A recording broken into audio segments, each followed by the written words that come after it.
Yeah, live.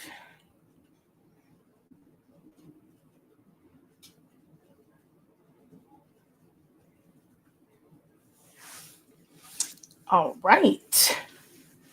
Hello, hello. Oh my gosh, I can't wait till Dan gonna change out this shirt. Jesus.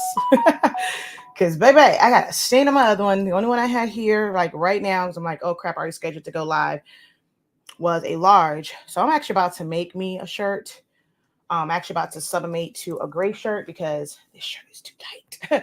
The boobs don't fit in the large. So how you guys doing? Hello, hello, hello. Incredible greetings. Welcome in, welcome in, welcome in, everyone.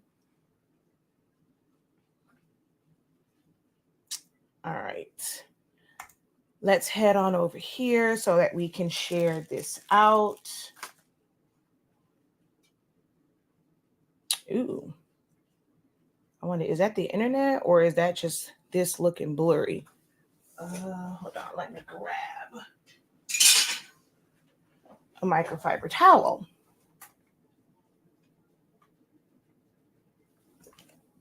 Okay.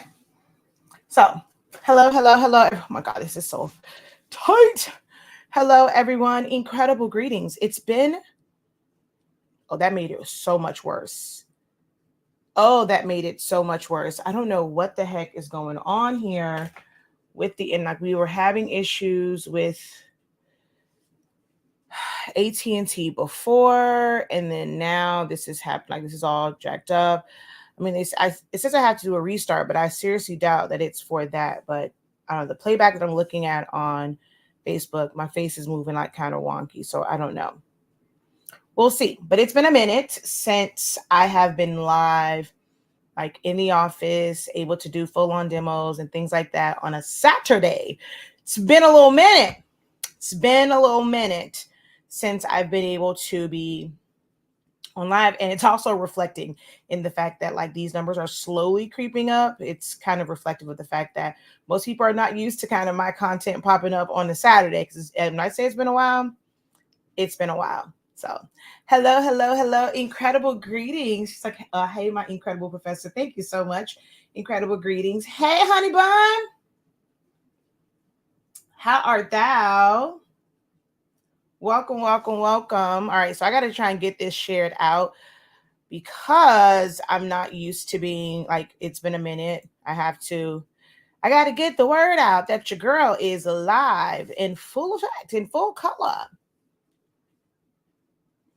I don't have any chapstick, and I can see that my lips are very, very chapped, and I have no, I took almost everything away from here, like from my desk, because, yeah, my lips are chapped. They're very dry. It's okay. All right, let's share this out. So share it to my feed.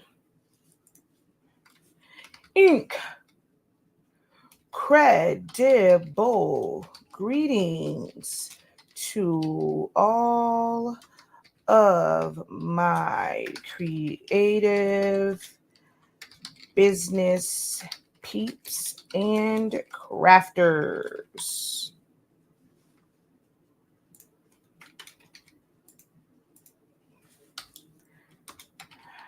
How are y'all on this good old Saturday morning?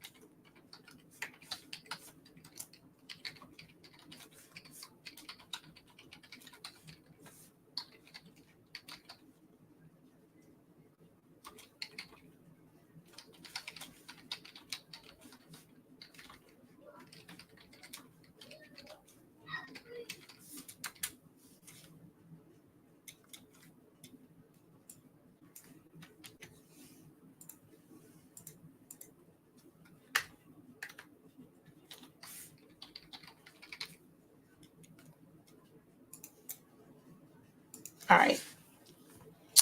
Was just on YouTube looking at the video of you using the 8.5 by 14 Sublimation paper for small format printers. Yeah, I mean, so with the 8.5, I don't know. I'm trying to figure out why is it that most people think with the small format ones that it's only 8.5 by 11. Like you can use 8.5 by 14. Our 8.5 by 14 paper slowly moves because I'm not sure like why people just think they can't use 8.5 by 14. But if you don't know, you can actually print as long as 47 inches with any of the Epson printers. If you have the 8550, you can actually print up to 86 inches long. But all of the printers, like all the printers that you guys are converting, you can print up to 47 inches long with every single Epson printer. Like, so if you're going to go like, oh, I have a ET, da da da da. Yes. But okay, well, what about ET, da da? Yes. Every means all. That's what all Epson printers can print up to 47 inches long. So it does not matter which one you have. You don't have to put it in the chat. Whichever Epson printer you have can print up to 47 inches long.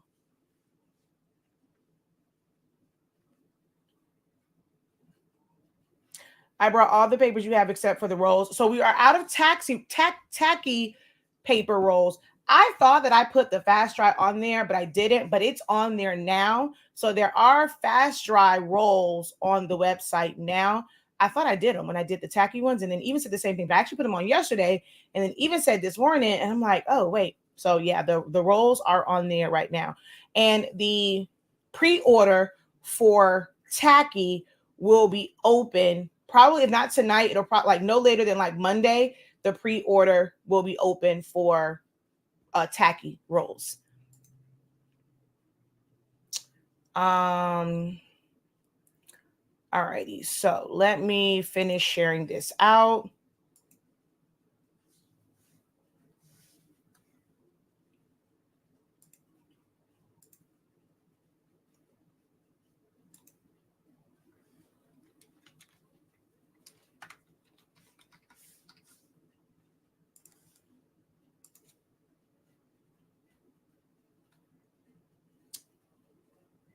Is there a separate so I'll explain that. Give me 1 second. So if you guys want to have me go over the rolls, double tap the screen over here. Let's get these likes up over on Facebook and YouTube. Make sure that you guys are liking the video, sharing it out, leave a comment saying, hey, let me know if you do not know how to do the rolls.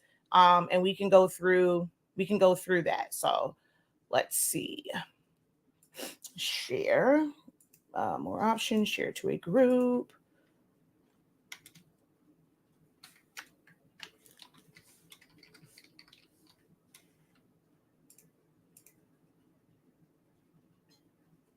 I hate when the thumbnail catches me looking crazy because I don't put a thumbnail and it catches me looking super crazy.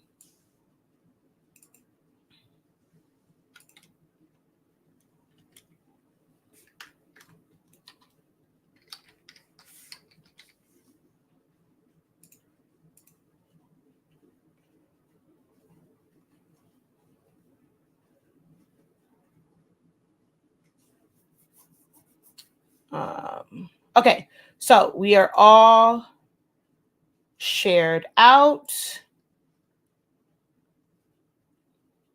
So incredible morning, guys. Incredible morning. Thank you guys for hopping on. Incredible morning. Hello, hello, hello. Incredible morning. How do you go about doing that? I will show that. Hello, hello, hello. Incredible greetings. Incredible greetings. Let me know where you guys are watching from. Let me know what it is that you guys do in the creative space. Are you someone that just does, I say just does, but are you someone that does paper crafting? Are you more of a regular, like you like to do things with like regular prints, whether it's party favors, invitations, menus, labels? So you do things with like a regular printer, whether inkjet or laser. Are you someone that does sublimation, BTF, epoxy? What do you guys do in the creative space? So let's start there. I'm using an oven for the first time to sublimate my tumblers. What temp do you use and for how long? So when you say an oven, what kind of oven? I use a regular oven. So I do 365 4 minutes. Really 3 minutes for lighter colors. If it's dark, I'll do 4 minutes at 365. So it really does depend on the oven that you're using. When I've used it in the convection oven, my convection oven only does 350 or 375.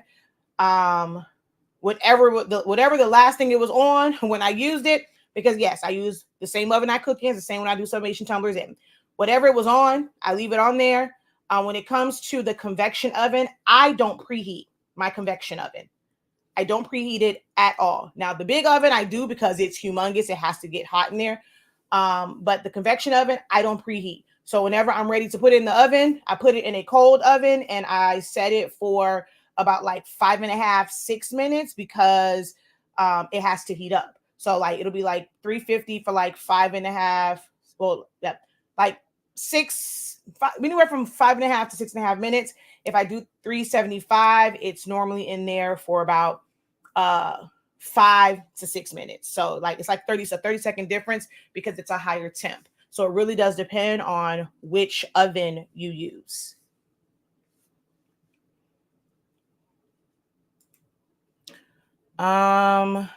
Tennessee, Louisiana, INKcredible Greetings, Stanley. How art thou? Hello, hello, hello. If it's a regular old oven, 365, 4 minutes. Yep. If it's a regular big oven, your standard range, 365. That's the joy of our paper. You do not have to think about settings. If your device allows you to set it to 365, whether it's a regular oven, a tumbler press, a regular heat press, 365. You don't ever have to think about it. You know, it's in the name, HSC 365. INKcredible Greetings, sublimation, invitations, incredible morning. I do sublimation, inkjet transfers, screen print transfers, and DTF, mainly shirts, but also sublimation on hard goods as well. Yeah, see? That's the joy of our paper, man. You don't have to remember all of these crazy settings. You can set it and forget it. Only thing that's going to change is like time. So, of course, in an oven, it's not going to be 30 seconds, but on a tumbler press, there's so many people who have done it because it's direct heat. It's like putting it on a regular heat press. And if I can do a metal bookmark and metal business card at 30 seconds, it's going to be the same thing for a tumbler. It's made of pretty much the same material.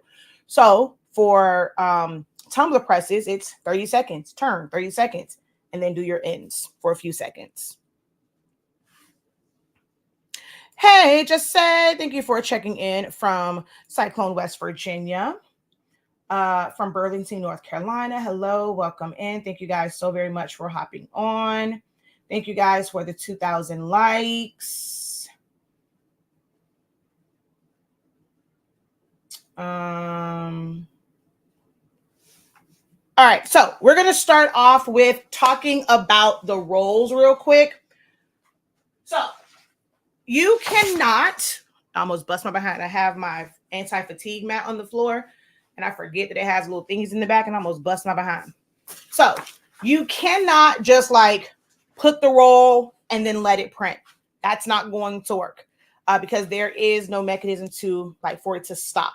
So if you were to try and just put the whole roll there, once it reaches the end of whatever you set the print to, it's just going to keep rolling and rolling and rolling and rolling and rolling and rolling and rolling and rolling and rolling and rolling until it reaches the end because there is a sensor that's sensing that there's nothing there. So you cannot just put the entire roll. You do have to cut it down. But you can, so basically what you're doing is you're creating custom sheets. You are creating custom sheets. When you are using the rolls of paper, you're creating custom sheets. So you can cut your sheet up to 47 inches long is how long you can set your prints to. On any Epson printer, like any standard desktop that you can purchase in a retail store, all of your standard desktop printers, 47 inches long. If you have the 8550, it's 86 inches long. So you would cut this to whatever size you need it to be, using preferably a cutting mat. You're measuring it out. You want it to be as straight as possible. You can use a guillotine cutter. You can use a ruler and an X-Acto knife or blade, but it needs to just be straight. As far as loading it, There's nothing special. You're going to load it the same way that you would load a regular sheet of paper. If your printer has a rear feed, you're just going to load it in from the rear.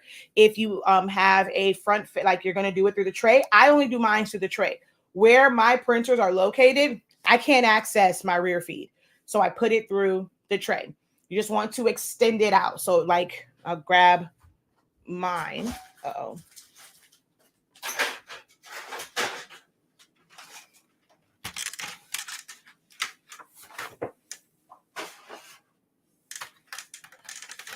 Now, if you have a tray with a printer that only does up to 8.5 by 14, of course, it's not going to go all the way out. You can't force it for like 11 by 17. But anyone that has a tray, you have this part that moves, and you have this part that moves. Take the top off. You don't need the clear plastic piece. None of my printers have that on there. And you literally just hang it out. So I'm going to just show, like, if this was a roll, you're going to put it on there, and it's going to hang off the back. Your whole roll will hang off. It's going to pick it up and feed it through, and it's going to print it like normal. There's nothing special to do to be able to print to the long sheets of paper. Put it in the rear, put it in the front tray. The only thing that I will say is, because it's on a tight roll, my recommendation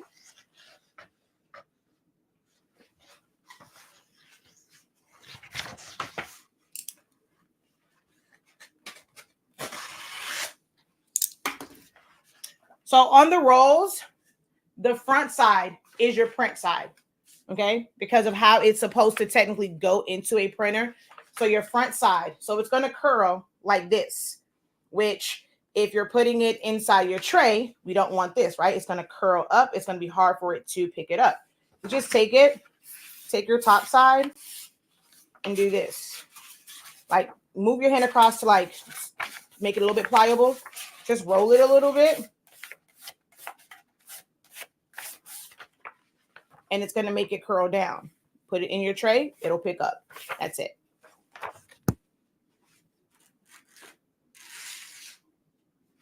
And then I'll show you from the computer how you set it.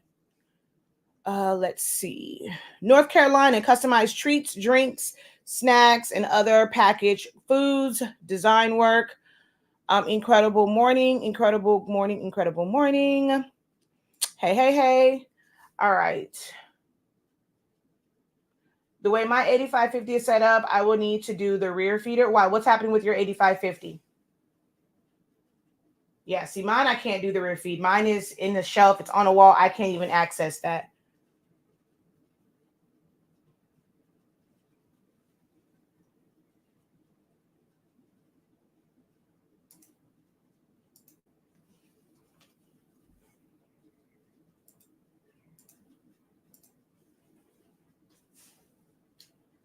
Okay, let me attempt to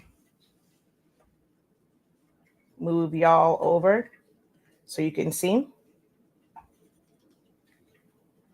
Oh, come on.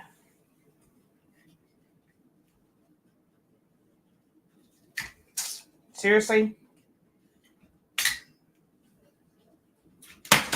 Great. Hold on, y'all. Trying to get this to turn.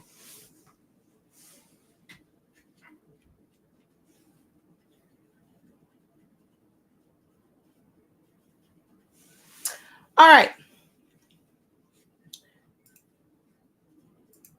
So you're going to go to your print settings. If you have Windows, now Mac, you have to watch my video. I have a whole video on it. Because you, like, for Macs, you have to go into your design program, set it that way. You have to make that a custom size in your print settings and do all, like, so I have a video, whatever, and I've gone over Mac. But for PCs, you have Windows 11, you ignore this screen. If you're printing from a program like Silhouette Studio, you're going to ignore, actually, in order to get to those settings, you cannot print just from like as a picture, you have to go into some sort of design program because you're going to need your drivers. So you cannot just print. Like if you just open up like a JPEG, it will open up like this. Or if you open up like from like Word, you have to go into the drivers in order to get to that setting. So no matter what, you have to go into a program. So we're going to exit out. You're going to come to this screen. Once you get to your preferences, you click on preferences. So same thing with Affinity. You would just go to your prints. You just go to your print settings. It's just that like if you open up, what I was trying to say with that is like, let's say if I had this right here and I go to print it, you're not going to get all of the You're not going to get all of the settings. Hold on one second. Actually, it might. Hold on.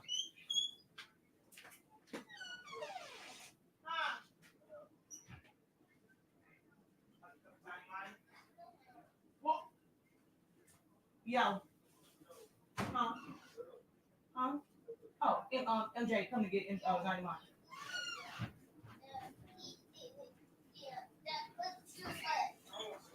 What? That was MJ and them coming to get Zion Imani. Actually, I forgot. So you might be able to do it because my presets are here. My presets are here. So you might be able to do it. Oh, yeah. So you can do it. I stand corrected. I've never done it way, and I forget that whatever presets I put in here, they will be available because I'm so used to just seeing the regular ones. So all of my presets that I've ever done, they're here. And you also can do it from, so if I go like this and I'm going to go to, is it under device managers? No, it's not there. It is, what do I go to for that one? Do I go to systems? I always forget which one I go to for that. Yeah. So if I go here and I go to here, I go to printers and I'm just going to go to like my pigment ink one here and go down to, no, not properties, preferences. So I go here, you're going to get kind of like that same menu. And you would go in here and go to document size, go to user define, and then you're going to put in all like, so I'm going to show you how to build the user define, but you'll put it in and then it'll show up. So that's why all of mine are showing up for my 3x7, 5x7, 8.5, 7, like all of those, because you can set it from here. I forget about that. But I'm normally going from a print program. So I'm going to cancel. And so from here, you're going to go to where it says document size. You're going to go to user defined. And it tells you right here, you can go as small as 2.52, as long as 47.24. I just leave mine at 47 inches. So you're just going to leave it at 8.5. If you have a wide format printer, the widest is actually 12.95. Even though this says 12.95, well, actually, no, which printer am I on? I am on I don't know which one I'm on. It shouldn't give you the option. I have to be on like the 7840 or something. But yeah, 12.95 is the max width when you are going in for user defined. Like you could do 13x19 or super B, and it'll say 13x19. But when you're putting it in like for a roll, you have to set it to 12.95. And you just make this 47, and then you'll save it as a roll. You know, you'll put it in there and save it as a roll, and then it will become an option here. So that's how you print to the rolls of paper. Silhouette does not connect to printer drivers in the same way. What do you mean? I've never known for it to be any different for Affinity. I mean, I don't use it, but I have it, but I've never known it to be any different.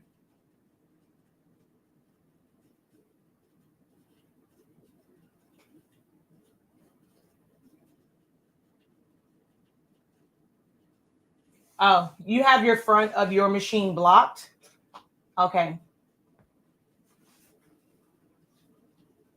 Remind me later. New document.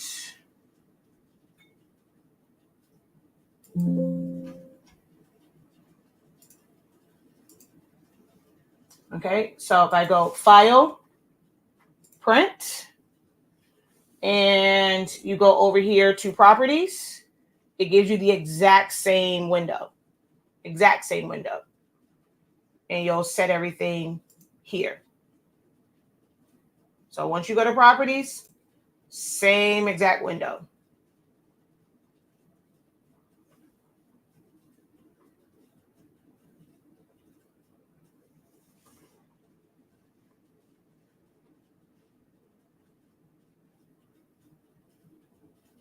So I have my 8.5 by 47-inch roll. So I would select that. Okay. And you see, it's showing it there.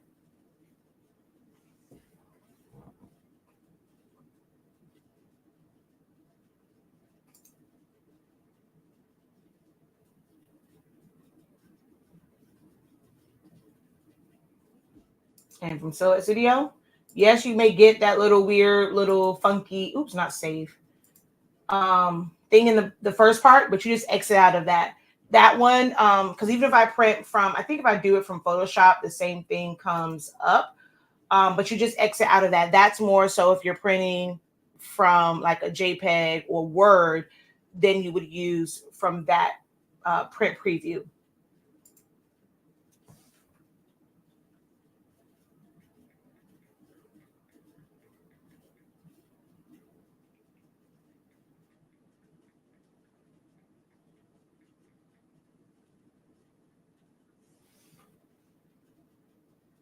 So once you're on this screen, you just exit out. And you are at your print properties or preferences.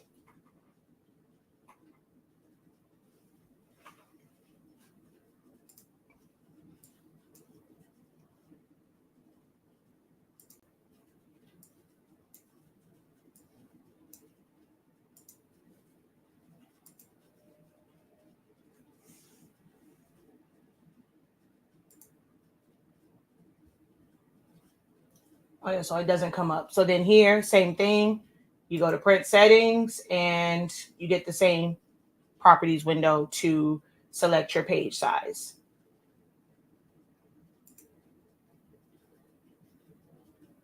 I think if I print from Cricut Design Space, that window may come up.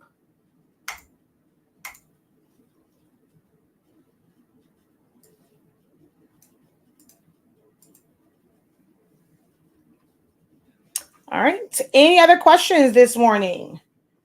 This is a live design or dedicated to helping you guys answering your questions. I'm going to just kind of pull y'all back like this, which I really don't want to do it that way. I'd rather look at everybody from the same. The only part that's going to suck is every time I need to move y'all back, I have to go through all of this.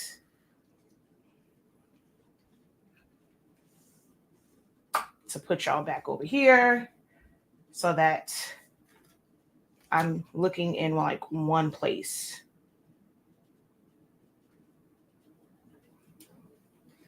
Oh my gosh. This so sucks.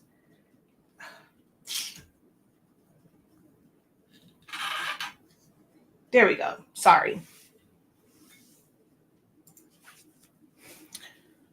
All right, I gotta make my design for this shirt because this shirt is tight. I gotta put something on.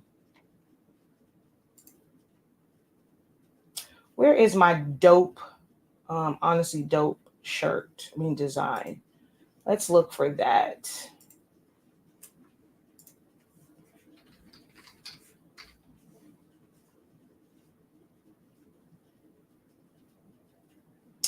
Honestly dope.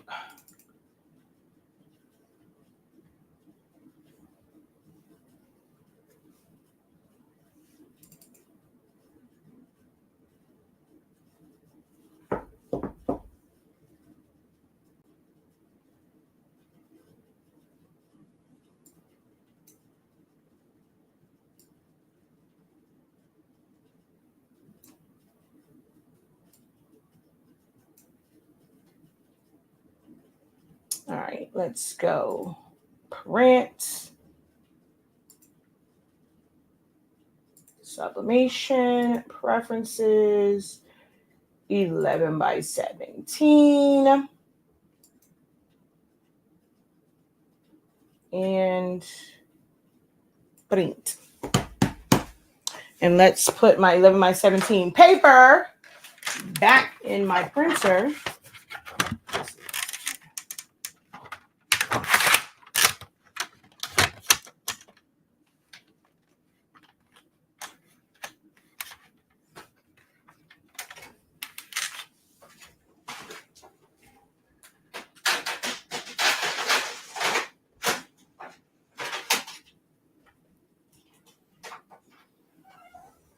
So I can press this shirt.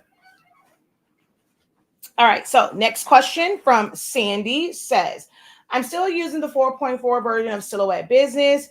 Is the update to newer version good to update, or does it still have any bugs? If you don't have a Cameo 5, there is no need to update. No need to update if you don't have a Cameo 5. There's nothing special about it, nothing new, nothing changed with it. If 4.4 is working for you, do not update.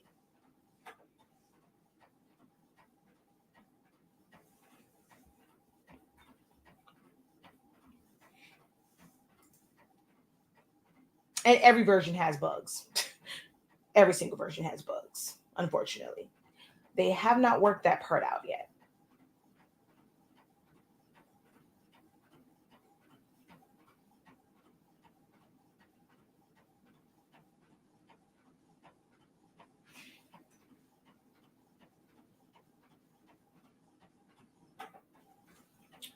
You guys are very quiet this morning.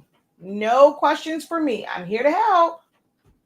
You can never, ever, if you are on this live video, you should never utter the words, oh, no one wanted to help me when I was trying to learn this. Like, you can never utter those words because you are on a live video where someone who has 26 years in the game is saying, hey, ask your questions.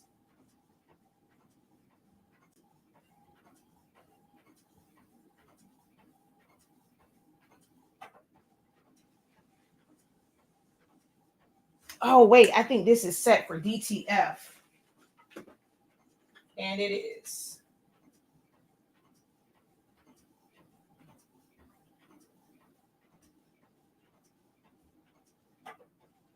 Now I gotta wait 8 minutes. It's been on all this time and it was set to DTF.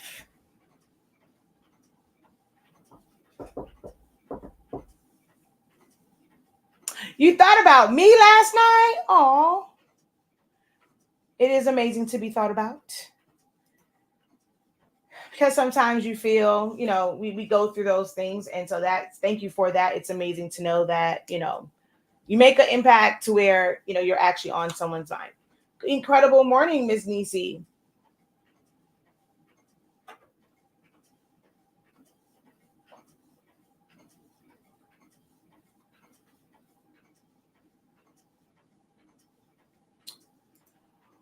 With the 7820, with the chips, do you need to change the chip every time you refill the cartridges? So it's not necessarily refilling the cartridges because the chip stores a certain number of prints. The cartridge can technically run out of ink before it's time to replace the chip. But when you do need to change the chip is whenever it goes and shows you an X. So you're printing along, and it shows an X and says cartridge not recognized. That particular chip, for whatever cartridge comes up, that particular chip needs to be changed. There is no reset option for the 812 chips at this time. Doubt there will ever be a reset option for them. When we first started, I thought it would be a valuable option and just kind of using it. And then with Epson constantly updating the firmware, they would try to keep up with it, but then it became like an issue. And for us, it just was not worth it. I really, really tried. I gave it well over like a year and a half, maybe. of trying to keep up with them.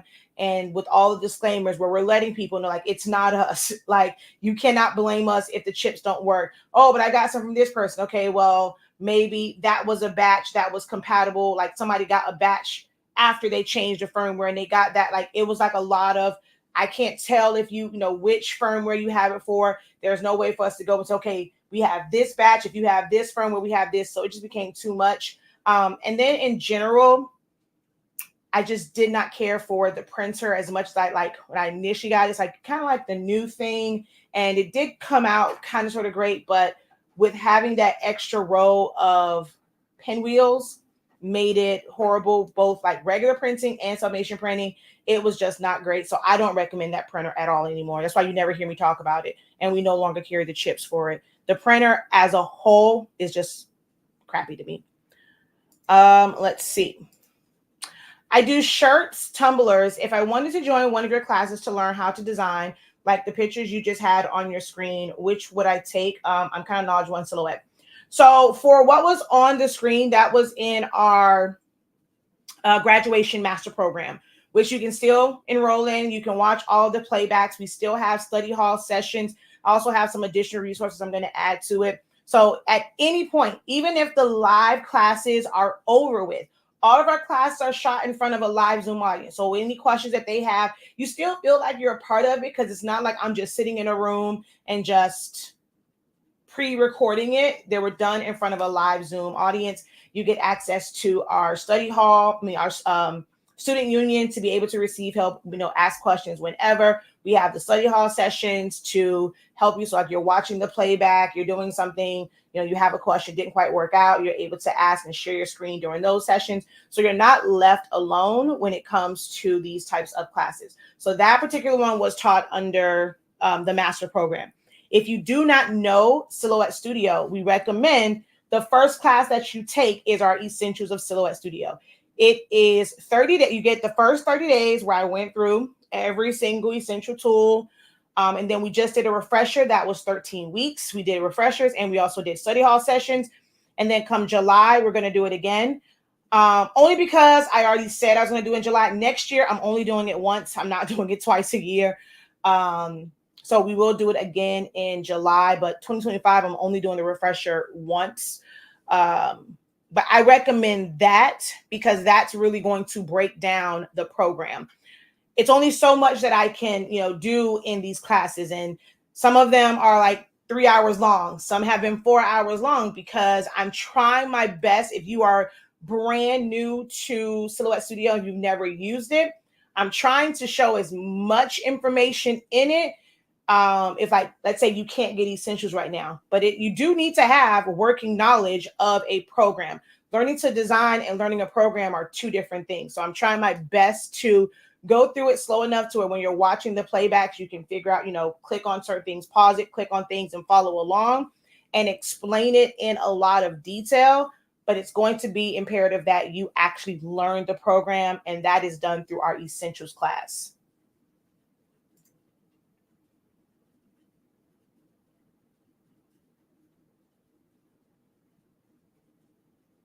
I had a customer that ordered some simple grad t-shirts, a bunch of them.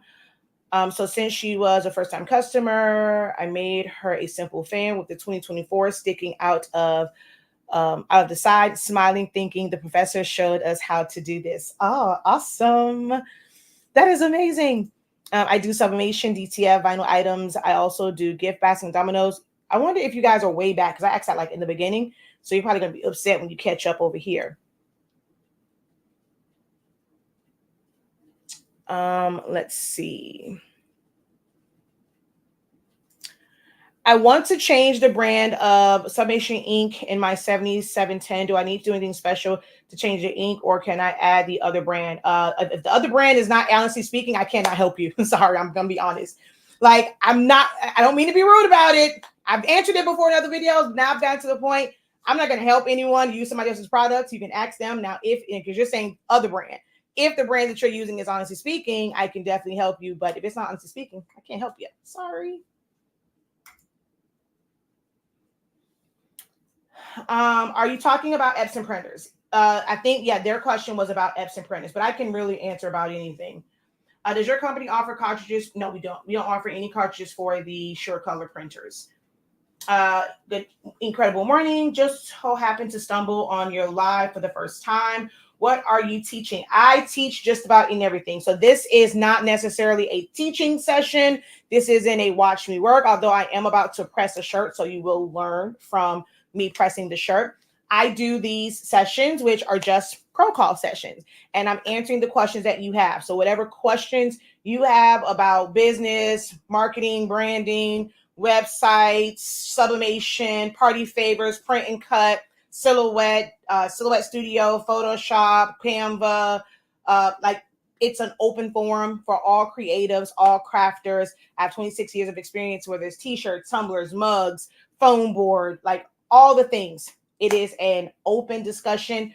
What is taught is based off of the questions that you guys ask.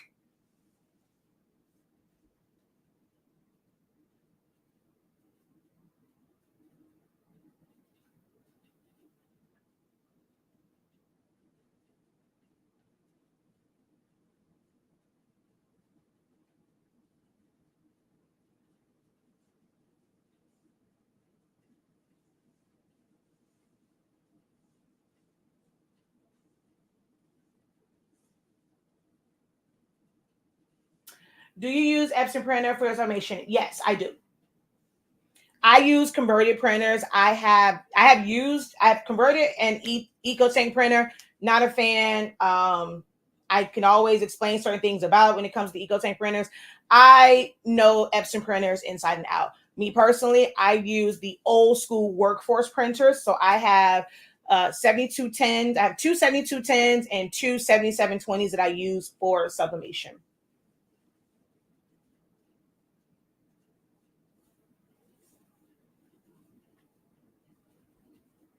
We're actually about to, it just printed. So we're about to press this that just printed from my Epson 7210 printer. So I want you guys to note what this looks like as far as color. Sublimation is heat activated, so it's not going to be the full vibrant true color when you print onto your sublimation paper.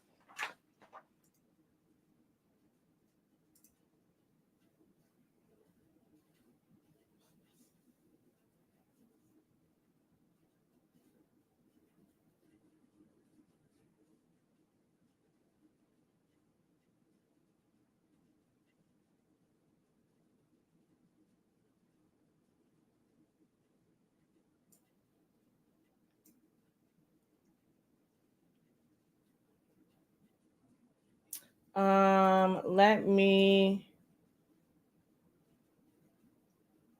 find this and share.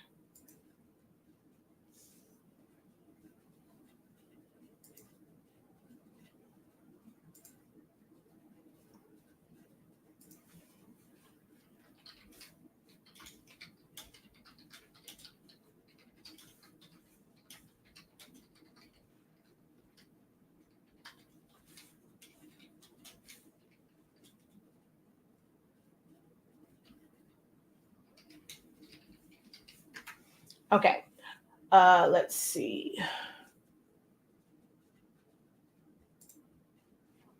I don't have any thoughts on the Brother Sublimation printer. I have no need for it. It's an 8.5-inch wide size, so I really have no need for it.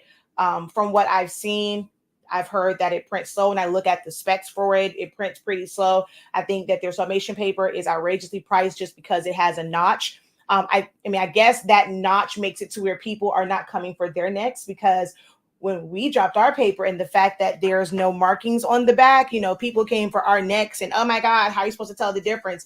But anybody said nothing to Brother. But I'm guessing it's because they have that little notch, but they're also charging you an arm and a leg for that little notch. So that was pretty interesting to see that. And I'm like, I was waiting for someone to kind of comment on that. And I didn't see anyone talking about the fact that, one, they don't have, for them to be a major brand, they have absolutely no markings. It doesn't say brother on the back of their paper.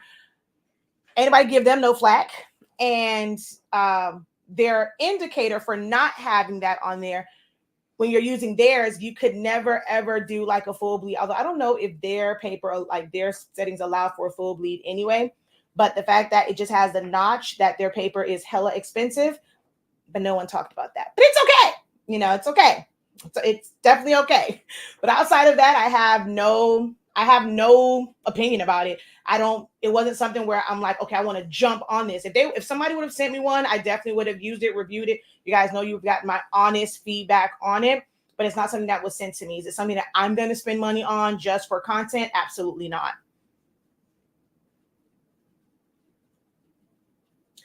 I want to put my logo on a tablecloth using HTV. What's the best kind of tablecloth to use? If you're using HTV, any tablecloth. There's no specific kind.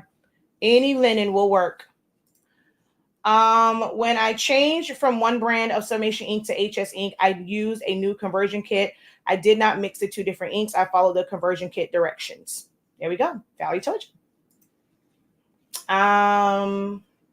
And we don't actually have any right now.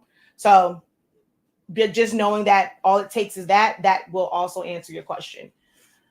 I have an Epson 7720. It tells me one or two of my inks is not filled. Any suggestions?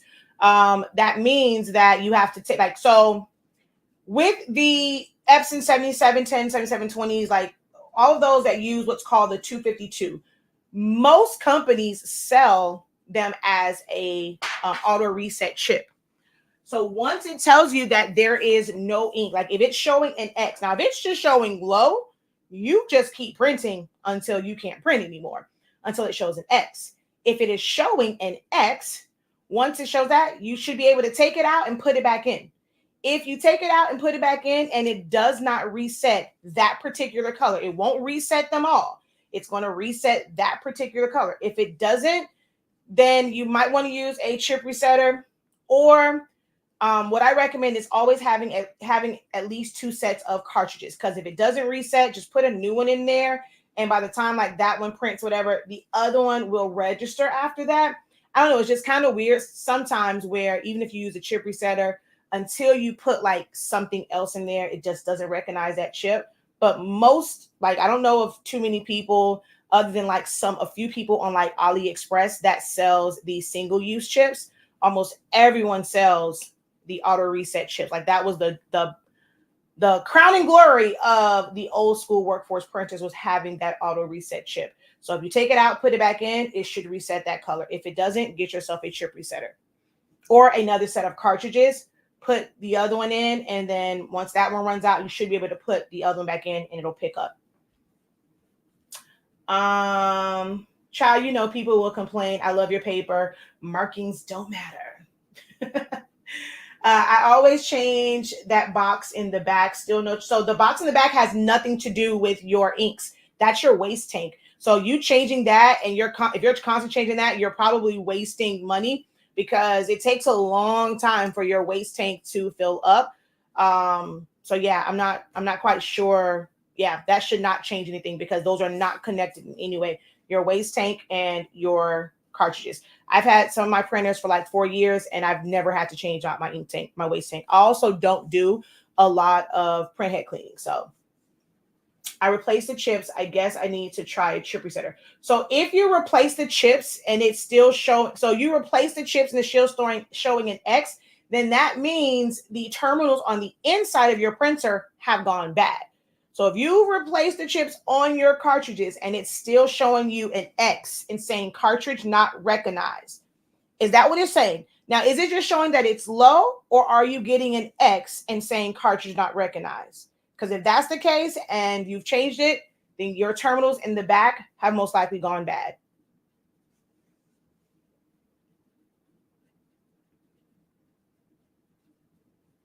Is it possible to switch it back? If you don't want to use it at all anymore, yes, it is. You just have to completely flush out the lines and then put the pigment ink in there and then push the pigment ink through and you're set. I've actually done maybe 3 videos converting a printer back to a regular pigment ink printer. So you definitely can. I can't seem to get the lines or pinwheels or whatever you call them to go with my 720. I use all of your settings. How often are you cleaning your rollers? You have to still clean your rollers. How often are you cleaning your rollers? What edition of Silhouette Studio do you use? I get nervous about updating to the newer version. The only reason why I have updated to the newer version is because I was teaching the class and at that point, the 5 was out.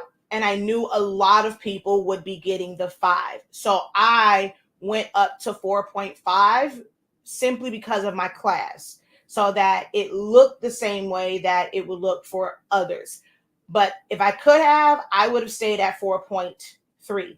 On my laptop, I'm still on 3.6 because that is version 3 was the best version of Silhouette Studio. So on my laptop, I still have version 3.6. If I could have kept this one on 4.3, I would have, but I am on 4.5. You have to remember that your computer will determine whether or not you can actually go up to the latest version of the program. If your computer doesn't have the resource to support it, you can't update. I'm telling you guys, there is nothing. Like, it's not like, oh, let me update because I'm going to get all these wonderful new features. It works the same way. Like, literally works the same way. The only difference is, like I said, if you're going to get the 5, well, you had to update to, 4.4 if you had the Pro. Y'all know I can't stand the Pro, so that was never going to happen. So I never had to do that.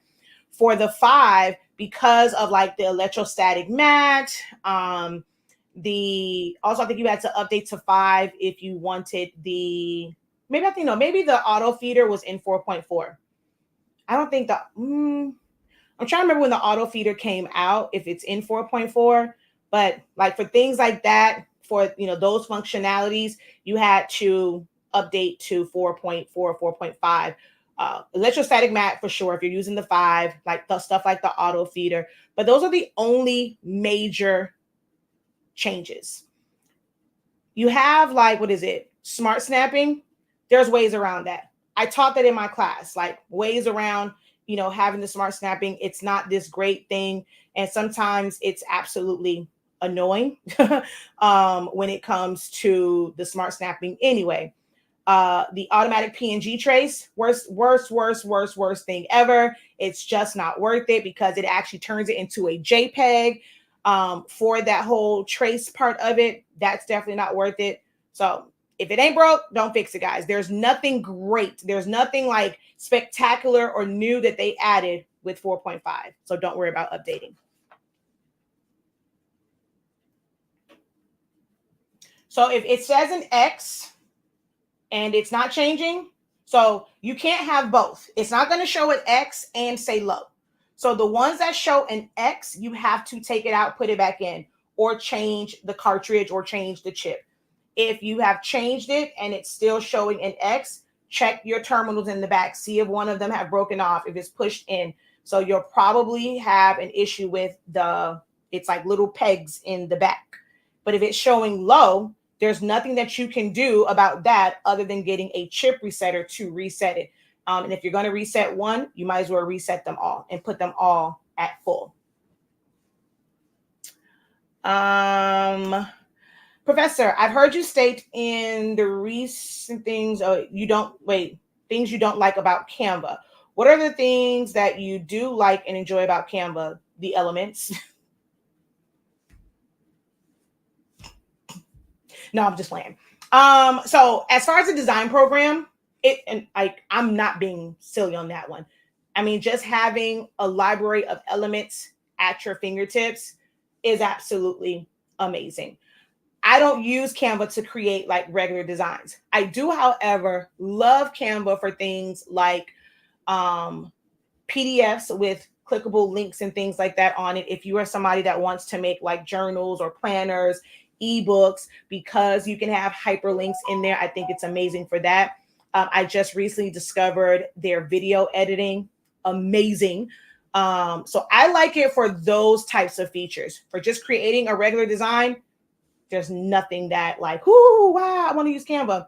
I actually had a situation where I was designing a brochure in it, and when their system was down, I couldn't design. Like, so that's the biggest thing for me. Like, so I can never make it my primary design program. Although I will say being able to design on the go does help. Like if I'm just like sitting somewhere and I'm having a creative thought, being able to utilize Canva for that is a bonus, because you can't do that with like Silhouette Studio. So it's like those little things, but it's not anything for me when it comes to like using it as a graphic designing program. There's nothing about it that's like, ooh, wow. That's just me. I just love it for the elements. I often go in there, quick search of an element, save it as a PNG or a PDF, open it up in Silhouette Studio, and then I'm going to use it in Silhouette Studio. We are sold out right now. You can do an internet search for other places. We do have them, but we're sold out right now. Hopefully we'll be getting them in soon.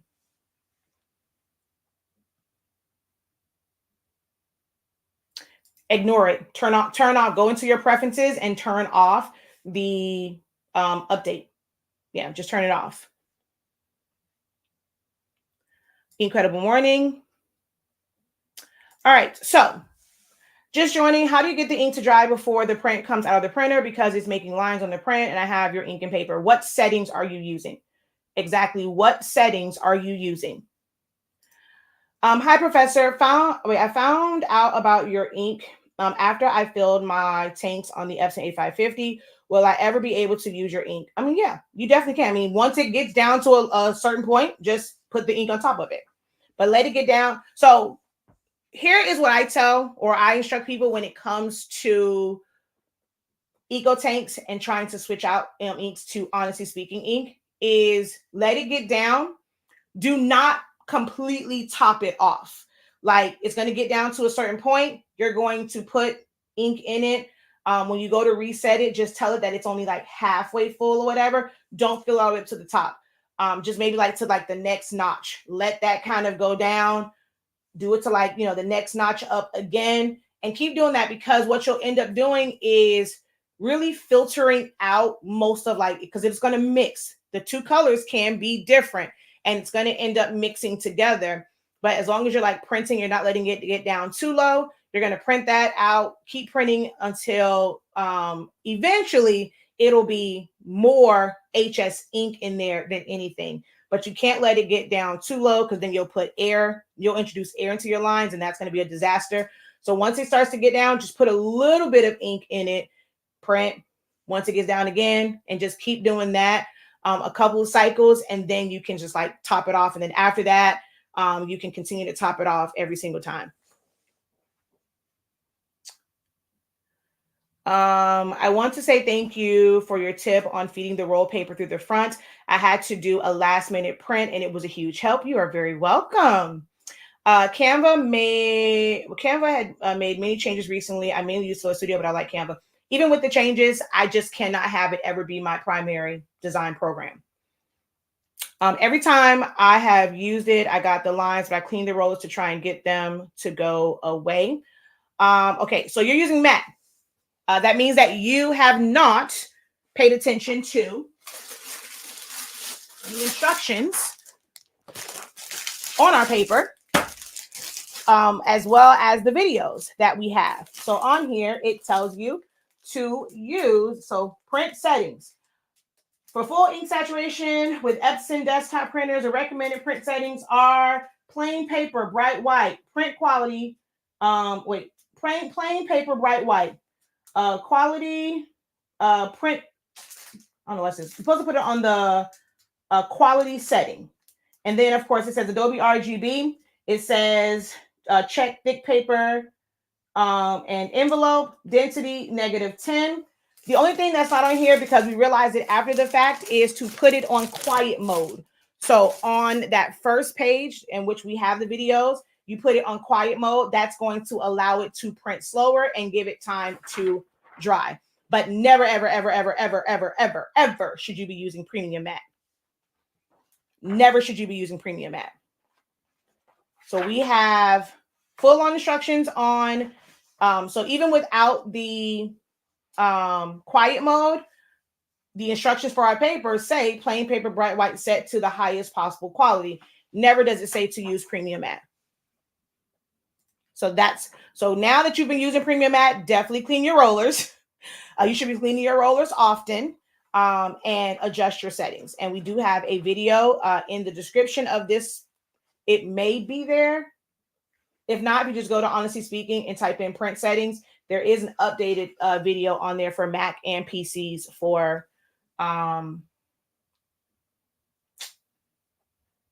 print settings with our paper.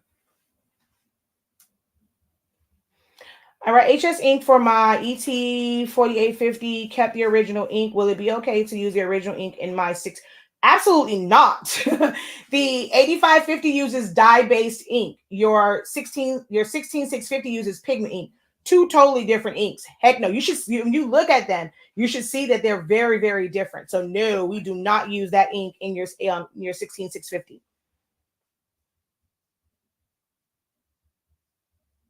How do you do what? How do you do what?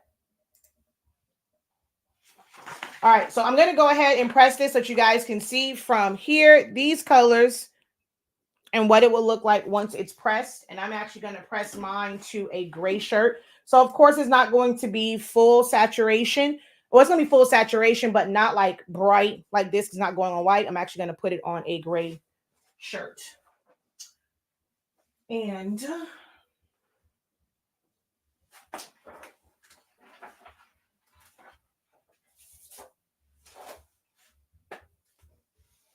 I got to move you all over. Clean the rollers. We have a video for that. So search YouTube, Honestly Speaking, clean rollers. And all you're going to need is a disinfectant wipe. So Lysol, Clorox, non-name brand, just need a disinfectant wipe. So search Honestly Speaking, clean rollers, and you'll see our video for that. All right, let's switch.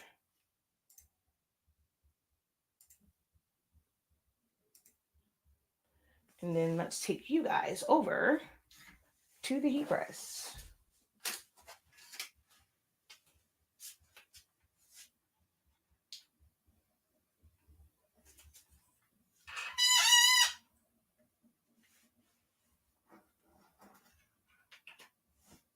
Hi.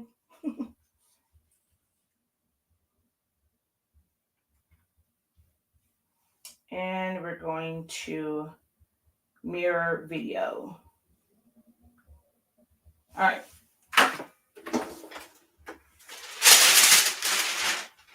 This is just a No Boundaries shirt, which now you guys probably aren't going to be able to hear me. It's going to sound a little distant, but I did move the microphone. But this is a No Boundaries shirt from Wally World. It is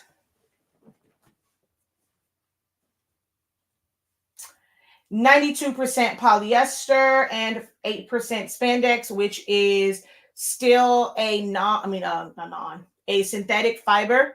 So it's going to sub.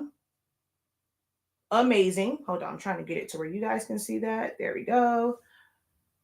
I don't know if it's really showing because I can't see the monitor from here, but 92% polyester, 8% spandex.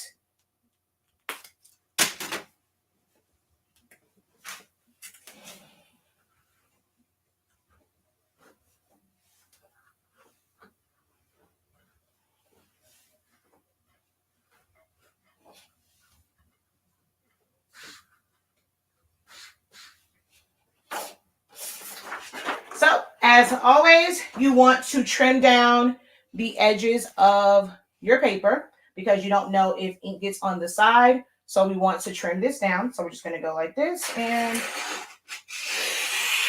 just go straight up. I'm going to trim, so just all the way around. So trimming off the top. Come on, man. This is a little raggedy raggedy pair of scissors.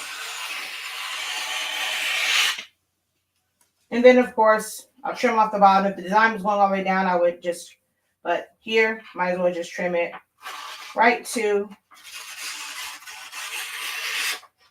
the end of that. All right, I'm going to fold this in half.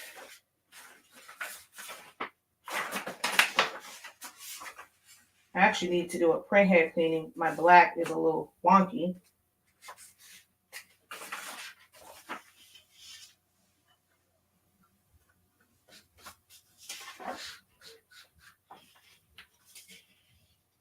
Place my design.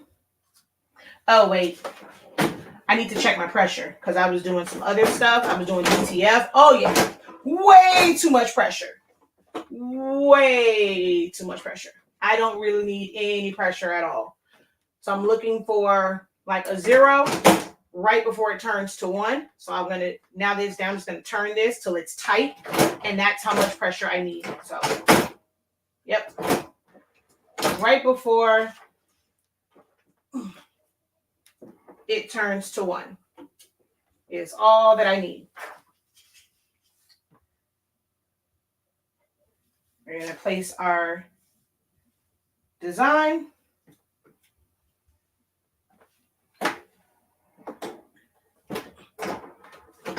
Press it for 30 seconds.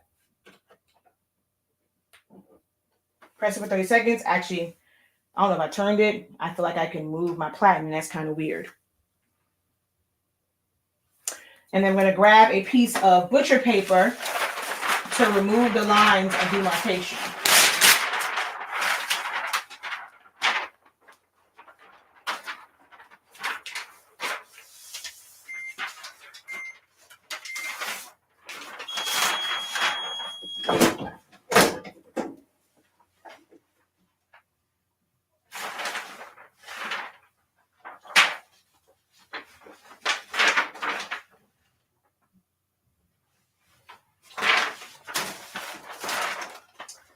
This particular shirt actually doesn't have lines. Oh, I can see some slight point right there. So I'm just going to put this on top. I'm going to adjust my pressure to heavy, heavy overload pressure. Press it for about 10 to 12 seconds, and it will be done.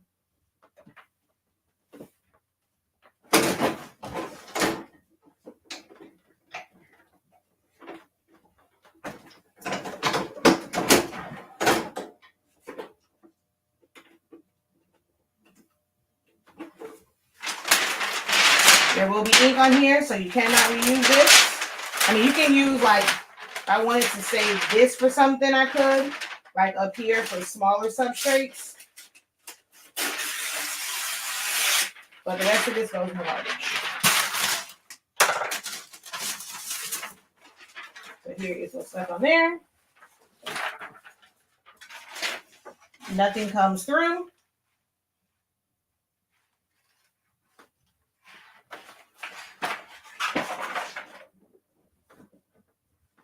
Come on now. And here is the finished shirt.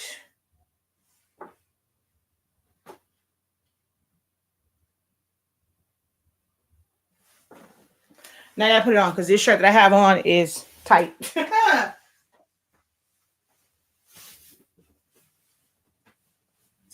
There's no such thing as premium bright white. There's premium presentation paper matte, and then there's plain paper bright white, but there is no such thing as premium bright white.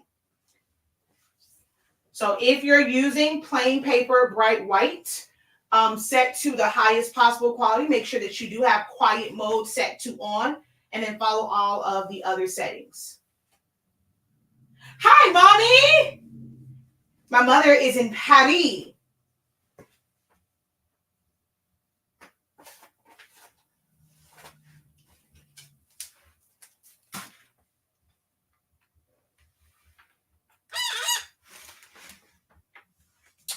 So, hold on. Trying to make it where you guys can, where both sides can see the shirt. It looks dark, Well, maybe it's my glasses, but it's actually not, it's not that dark. Because of course it is a gray shirt, so you're not going to get the full color because it's not white. But 30 seconds, there we go.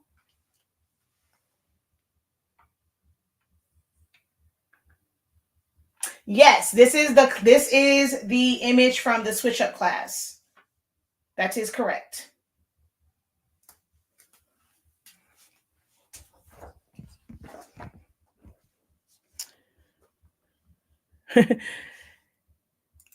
Tired. What day do y'all leave again?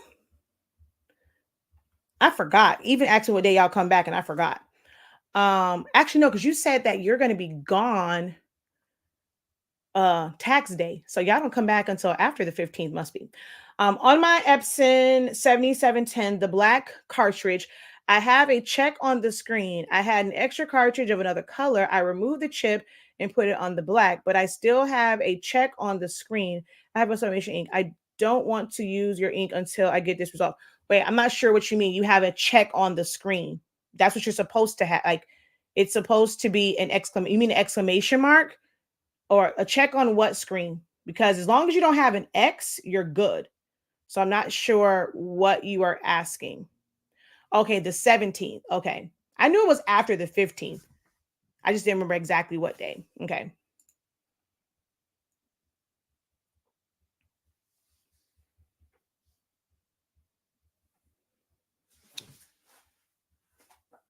All right, let me move you guys back.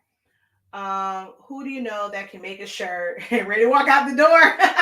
No, that so my other shirt that I have on, I have no idea where, like, I think it's from the hash browns. Where did it go? But right when I was about to go live, I realized that I had a mark on my shirt. And I'm like, where in the heck did this come from? I'm like, I can't go live like this. Where in the heck did the shirt go? I'm not sure if I touched my shirt after I touched the hash browns or what. And I'm like, man, I need a new shirt. Luckily, I have a bunch of shirts here, but the one that I had initially was too small. So I was like, yeah, let's make a shirt because that's too small. I don't know what I did with my shirt though. Is this it? Nope. I don't know what I did with my original shirt that I had on. And all the other shirts I had over here were mediums. I mean, not mediums, larges. And these tatas definitely do not fit in a large, but I had to get in it so I can do the video. And I was like, okay, well, I will make myself a shirt on live. But I have no idea what I did with my shirt that quick. It was a shirt from our INKcredible, our 1 year INKcredible. And I'm like, what the heck? Where did these stains come from? But I don't know where it went. So, when will the complete bundle? We are waiting for those to come in. We don't have an estimated date. But if you have cartridges, you can definitely technically just get ink. The cartridges will use any ink. There's no special cartridges that we have for our ink. Well, I'm not going to say that. It is kind of sort of because our cartridges are different than a lot of the other ones because we have the chamber in the middle, which definitely helps with the functionality of the cartridge and having leaks and all that stuff. But I don't have an estimated date. All right, let me move y'all back. No other questions, guys. You guys are more than welcome to ask questions. This is a Q&A session. This is not a class. Did not prepare a lesson. That's what I have. We have paid classes for that, but I do not have a problem coming on and answering questions that you guys have. The same questions that you are Googling, that you are putting in searches on YouTube, the same questions that you are asking in groups. Whether you feel like you got the answer, getting a different perspective on it, you're more than welcome to ask those questions. But I am not coming on and just kind of giving a full on lesson.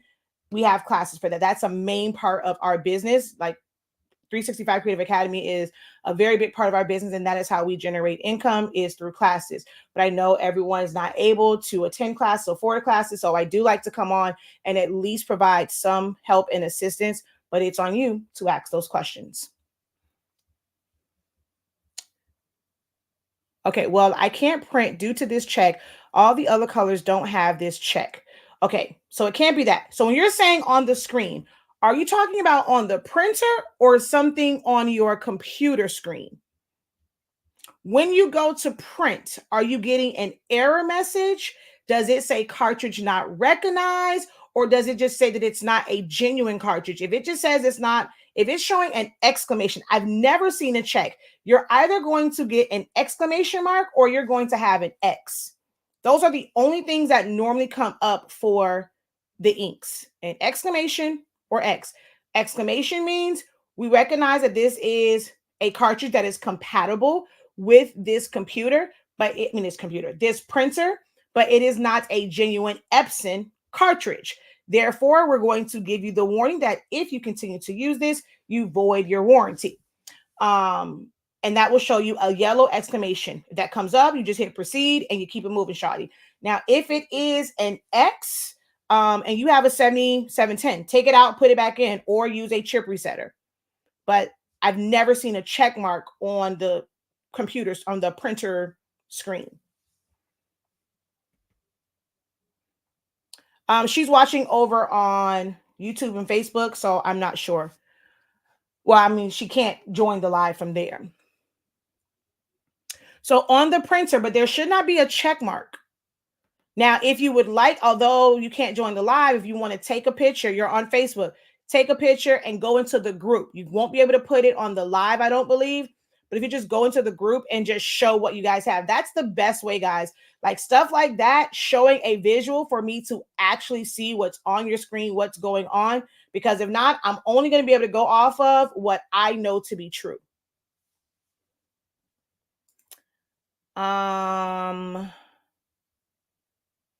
So I can order the Sublimation ink kit now and be good. Wait, so Sublimation ink kit. You mean just the Sublimation ink set? We don't have any kits. We don't have any cartridges available. That's what the kit is. So we don't have any cartridges right now, but you can order a set of Sublimation ink, and also order a set of, we have 20 milliliter and 30 milliliter syringes with the wide gauge needles. So you can order that, but it's not necessarily like a kit. Our kit is with cartridges, but you can order ink set. You don't, yeah, and you don't need a chip resetter right now. They're all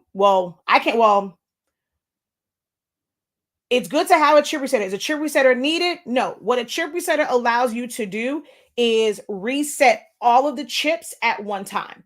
Without a chip resetter, your cartridges for the 252s should still reset. They should still reset. Like once they go, they run out, they're going to say low. Once it shows an X and says cartridge not recognized, you take that color out, top it off, put it back in, and that's going to read as full. It's going to say that it's not a genuine. You're going to get an exclamation mark for that one cartridge, that one color. You're going to go ahead, hit proceed, and you'll be able to print. Now, if let's say that was the yellow, if the cyan goes out 2 seconds later, it's going to stop in the middle of a print. You're going to have to take it out, top it off, put it back in. That one will now read as full. A chip resetter allows you to not have that back and forth, where one color goes out, the next print, another color goes out, the next print, another color goes out. You just reset them all at the same exact time is what a chip resetter will do, but your printer will operate without a chip resetter. We normally have them on our website. We are sold out right now, so just kind of go on there and put notify me when available, and when they come in, you'll be notified. Outside of that, you have to do your own search. I don't give out for other websites. Let's see. What would be a good way to get old Cobra ink out of my 252 cartridges? I'm using just a syringe. Just use a syringe and just pull it out. You can pull out the bottom as well. That's it.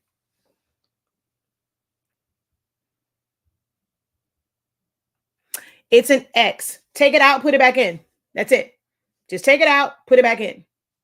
It should clear it. If it doesn't clear it, if you have a different set of cartridges, try that. If not, check the pins in the back. Make sure none of them are bent, broken, or missing.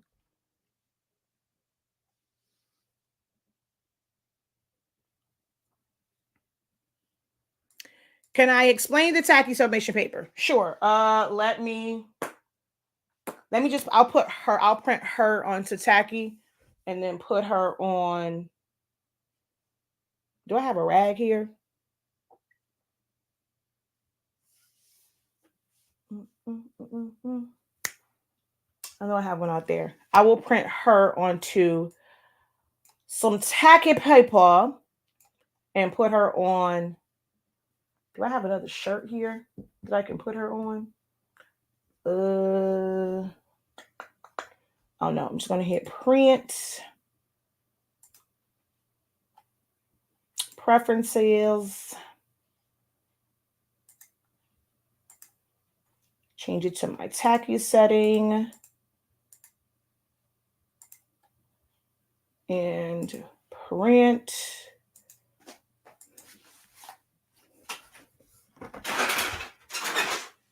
All right, now I gotta actually first, hold on.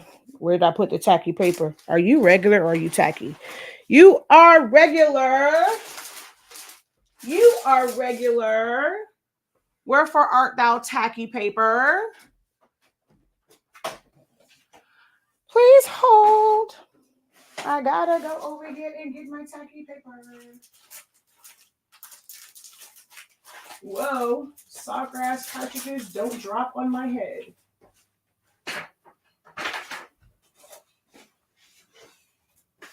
All right, now where did my tacky paper go?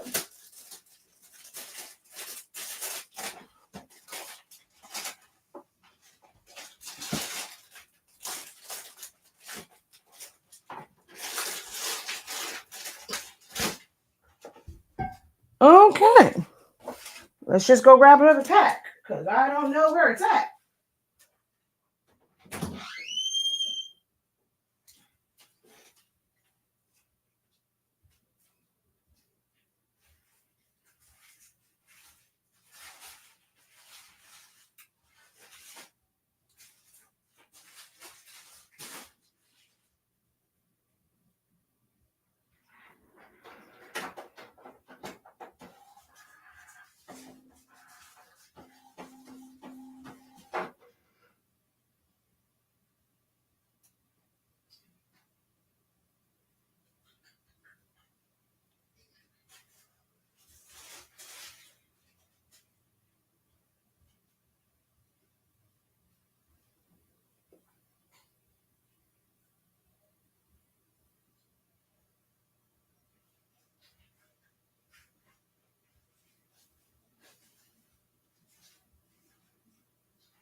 I have no more in my stash.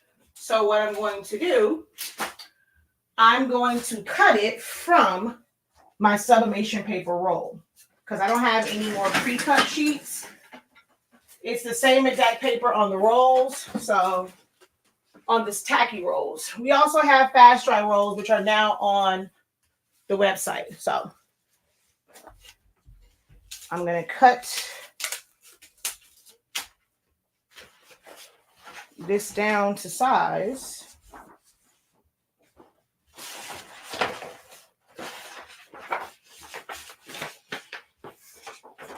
I don't know what the heck this is on here. So let's just cut this off.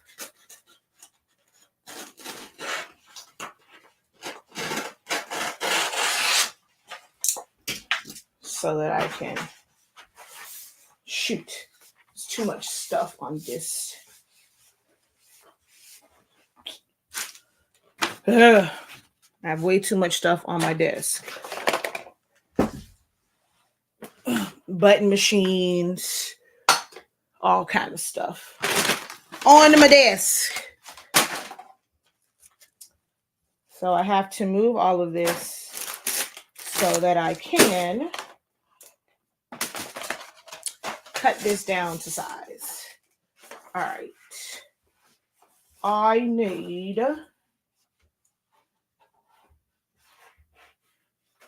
1, 2, 3, 4, 5, 6, 7, 8, 9, 10, 11, 12, 13, 14, 15.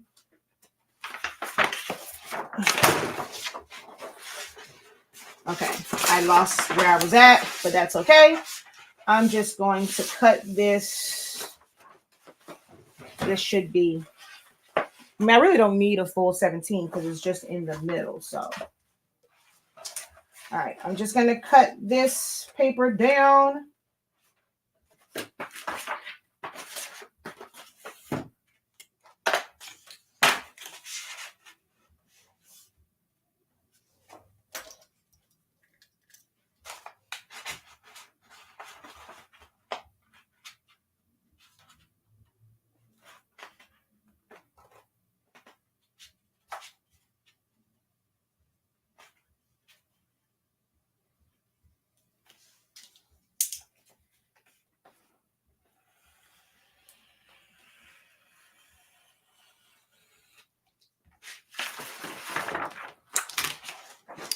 All right.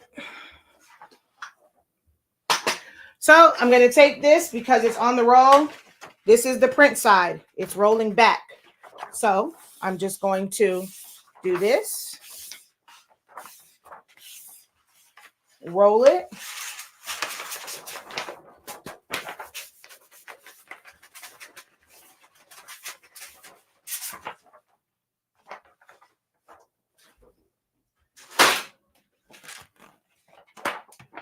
I got to remember to grab some tacky sheets from the warehouse.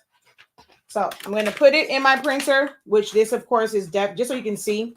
It's not going to affect it. I cut it too long. So I'm just going to put it in the printer just like this.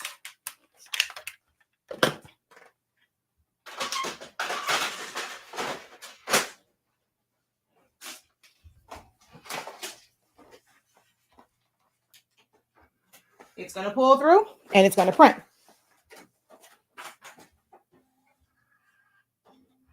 Oh, here's my little stupid shirt.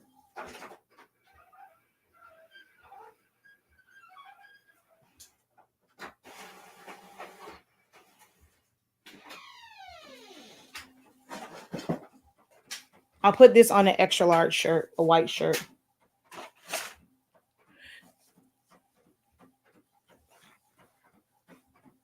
And that means I'm going to move y'all back over there and I'm going to switch the camera here. All right, let's see. I'm getting items together for my table. I need to display some items. What's the best way to display them? I thought I answered that one in the group. I don't really do vendor things like that. I know some of the suggestions that you had as far as like maybe printing them out, putting them on a board and like clipping them. I think the other one you said was like putting it in some type of acrylic, like folder or some type, like, you know, some type of acrylic container or whatever. I mean, you definitely can.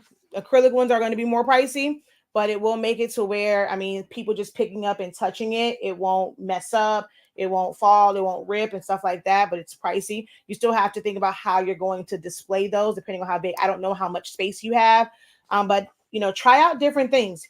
When I have displayed things, there are sometimes where in my mind, I'm like, okay, someone make a suggestion, I'll use it, it doesn't work.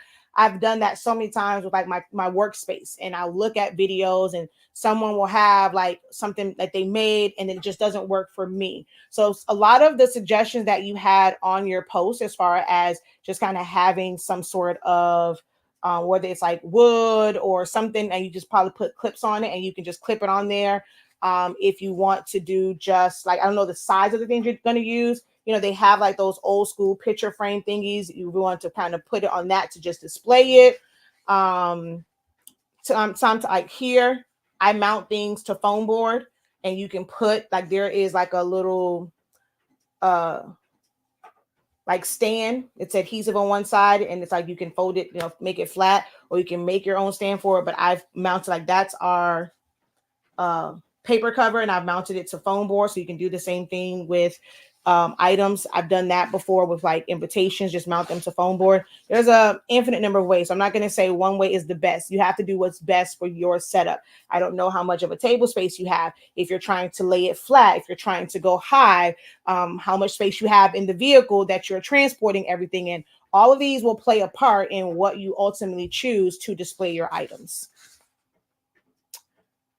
I changed the chip with another new cartridge, and it still has the X on the screen. It's showing cartridge not recognized.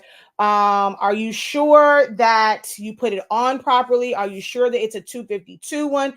It can't come from another printer, even though the cartridge may look the same. And if it's still showing an X, like I said, check the terminals on the inside. See if they're bent, broken, missing. If it is, then that has to be changed out.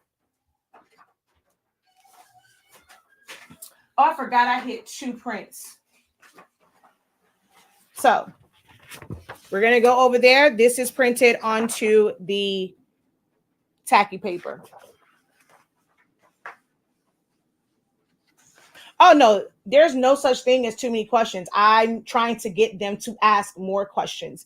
So if they don't ask any questions and it just becomes a one-on-one session between you and I, it's fine, because I'm on here to answer questions. So there's never this thing of asking too many questions. Hey. All right.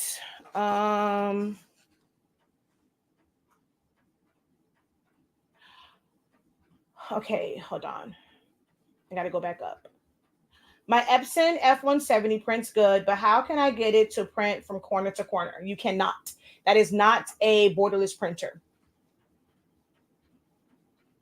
For yard signs, banners, stickers, and such, do you use pigment ink, and what kind of paper? For yard signs, no. I use my Roland BN20. So that is eco-solvent ink, and I'm using printable, like adhesive vinyl. For banners, I don't really print banners like that, like on like the vinyl type banner material. I outsource that because my print, I mean, there is one that you can use, but I like the thicker one. With the media clamps for that one, you can't print directly to that. So I don't print banners in-house. I outsource them. But I can print to papers and kind of have like, I guess you would say like a banner, like if it's just paper. So I can put glossy paper. I've used matte paper, and it's just on a roll. But I don't use my pigment ink printer for that. Although, well, I'm not going to say that. I have used my pigment. I've used my Epson and print, 12 inches wide by 47. And that's how I made Zion Imani's first or second birthday banner that we kind of had, because it was during the, in the midst of C18 plus one. So I've done that one, and it's just a banner paper. Now, the one thing I will say is, in all of the years where I get my banner paper from, I've never said it. I don't know why. That was the one thing that I chose to keep close to the vest. I've never, ever said where I get my actual banner paper from. Now, Gifted Hands by Javaya, she has a 24-inch printer. She's kind of said, maybe where she's gotten hers from. I've never found a 13-inch wide one. I always have to cut mine down when it comes to like the regular Epson printer and just printing on that. But I've never, ever said in a public forum. Those who have taken my class for banners, they know where I get it from, and you still have to cut it down. But I never have and never will say, it's not rocket science. It's not like it's a secret. It's just I give away a lot. And that was the one thing that I chose to not say on live videos, was where I get my banner paper from.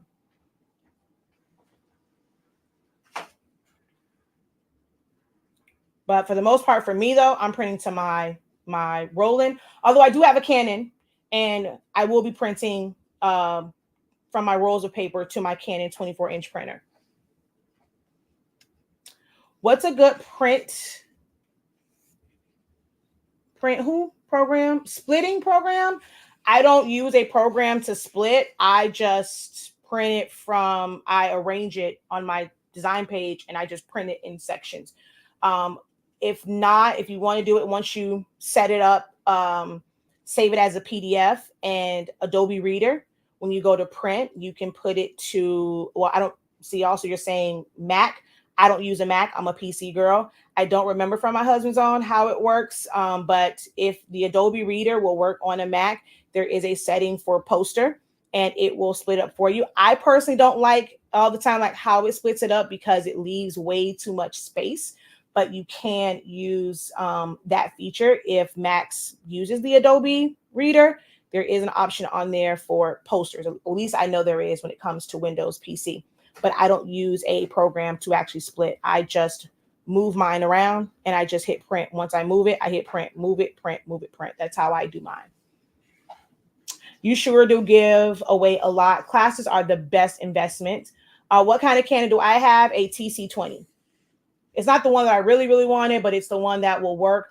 I felt like that one would be like one that crafters or, you know, working from home like you guys would be interested in. So I chose to get that one. It's not necessarily the one that I wanted, but I got it for content purposes because it's a little bit more accessible. Like it's going to be more beneficial to someone who wants to do kind of like larger prints and things like that. So I got the TC20, but it's not really the one that I wanted, but I got it.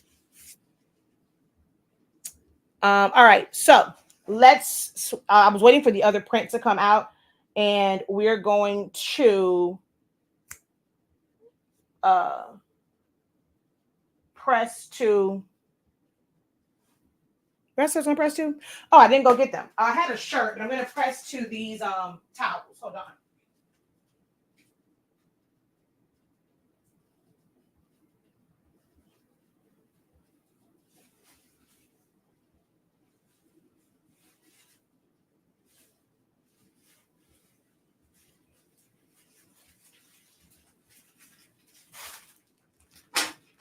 All right, let's switch you guys back over.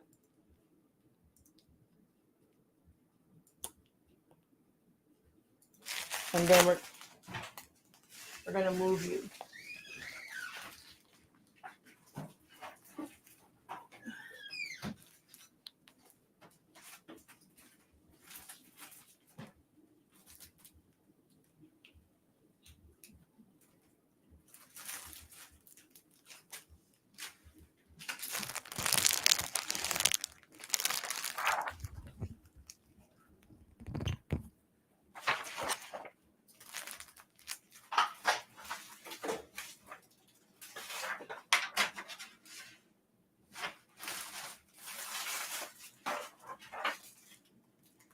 Okay, so I'm going to press to these microfiber towels. Oh, wait a minute. Come on now. I've answered a bunch of questions over here, and I know good and well we should definitely have way more than 2,000 likes. And we've had way more people in here, so we definitely should be well above that. I need y'all to double tap the screen over here on TikTok. Like, we can do better than the number of likes that are on the screen right now because I have been on here. It already gave me the warning or saying it gave me the thing saying I've been on here for an hour and a half or 90 minutes. In 90 minutes, I should definitely have way more likes than that. I've given y'all so much game. It's ridiculous.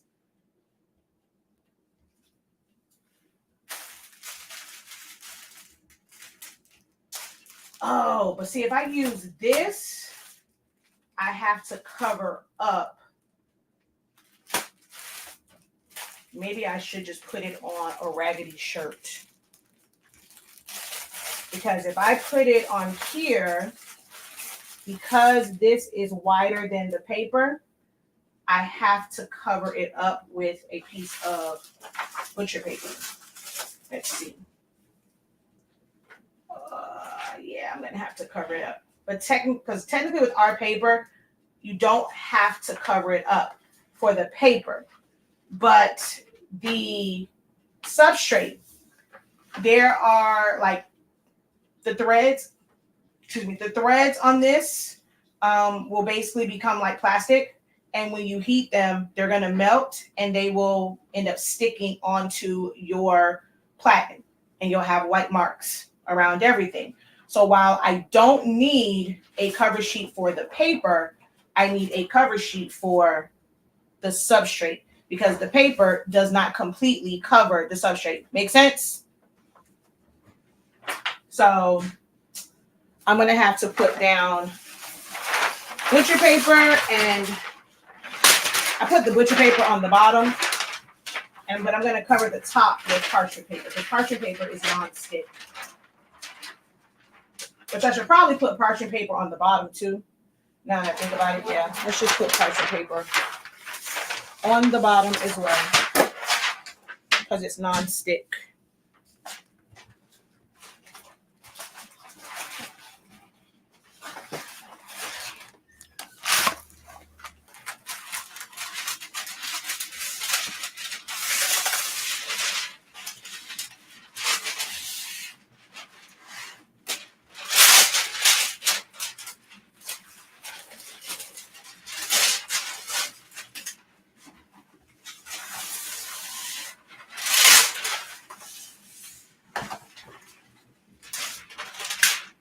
Okay, tacky paper. That's what we're going to talk about now, is tacky paper. So I'm gonna do, like all the other folks do. Let's see if y'all gonna show us as much love as their audience does. I need you guys to write in the chat tacky paper. I need to see everybody in the chat write tacky paper. That way I also know where we're at on this timestamp of where I start talking about tacky paper. So I need for you all to write tacky paper in the chat.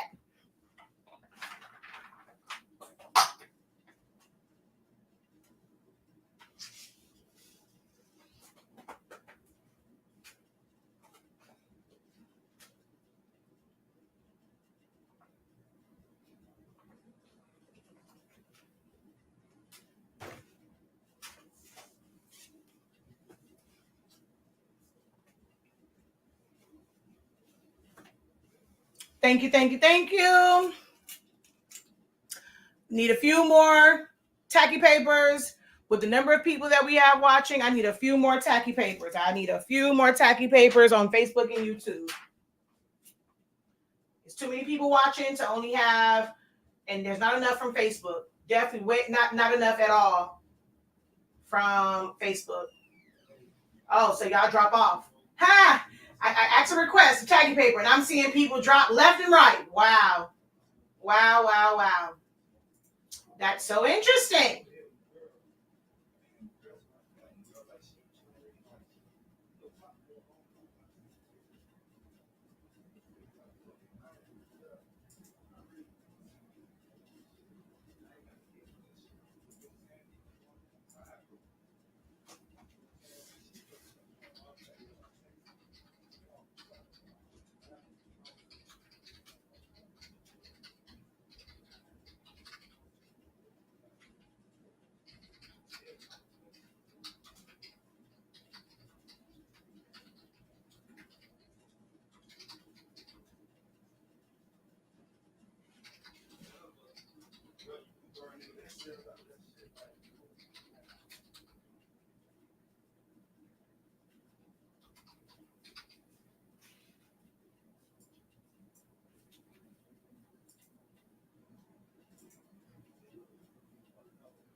All right.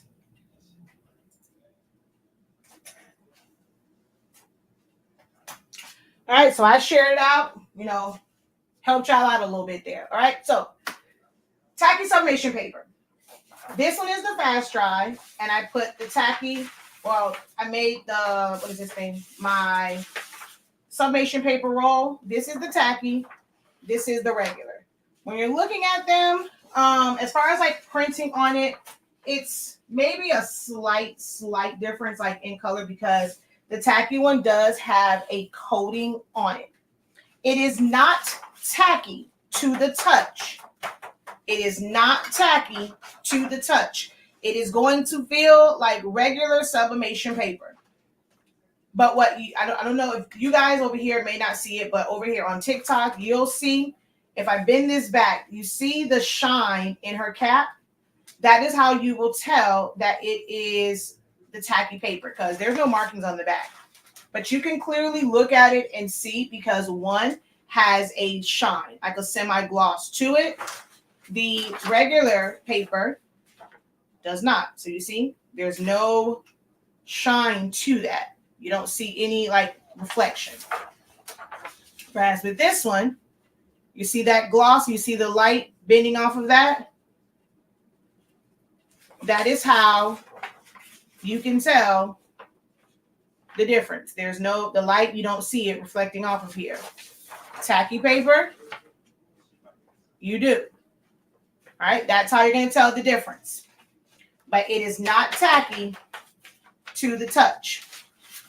You can't really do the test because our regular fast dry has a resin coating on it as well. So it can seem like it's kind of a tack to it, but it's really not. But if you go here, you should feel it, and you should feel a pullback on it, and that is the tacky paper.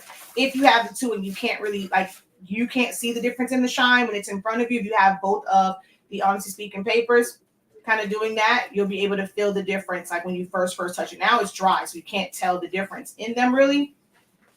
But that's another way that you can tell if it is a tacky paper by, you know, just a little water, okay, and then going like that, and you'll be able to tell if it's tacky or not. So that's that. The difference is in these. Your fast dry is your multi-purpose paper. It can be used on anything. It can be used on shirts. It can be used on tumblers. It can be used on mugs. It can be used on MDF. It can be used on metal. It is a multi-purpose paper. Okay. I don't use tape. Y'all, some of you guys were here. You can, you know, if for those who may have just come on, if you were here when I pressed this shirt, you guys can answer for me. Did I use any tape for this shirt? For those who were here when I did this shirt, did I use any tape? Did I use any tape?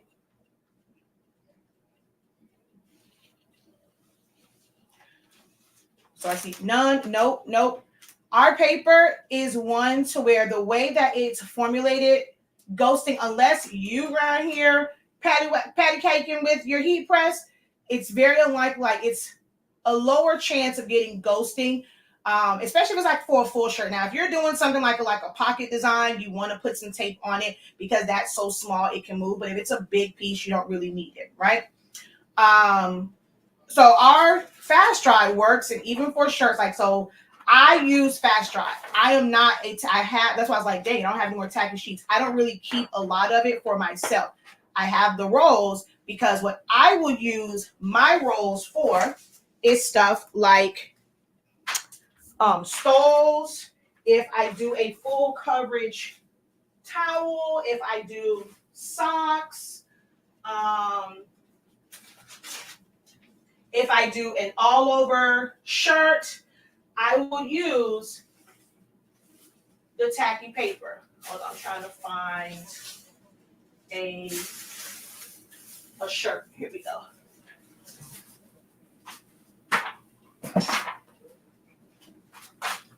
Oh, what the heck is over there? That's wet on my foot.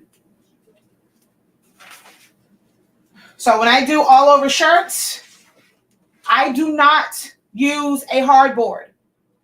I personally do not use a hardboard when it comes to anything oversized. I use tacky paper because it's going to stick. It's going to provide a temporary stick, and it's not going to shift. So this was done with 3 strips of 13 by 19 paper. Okay.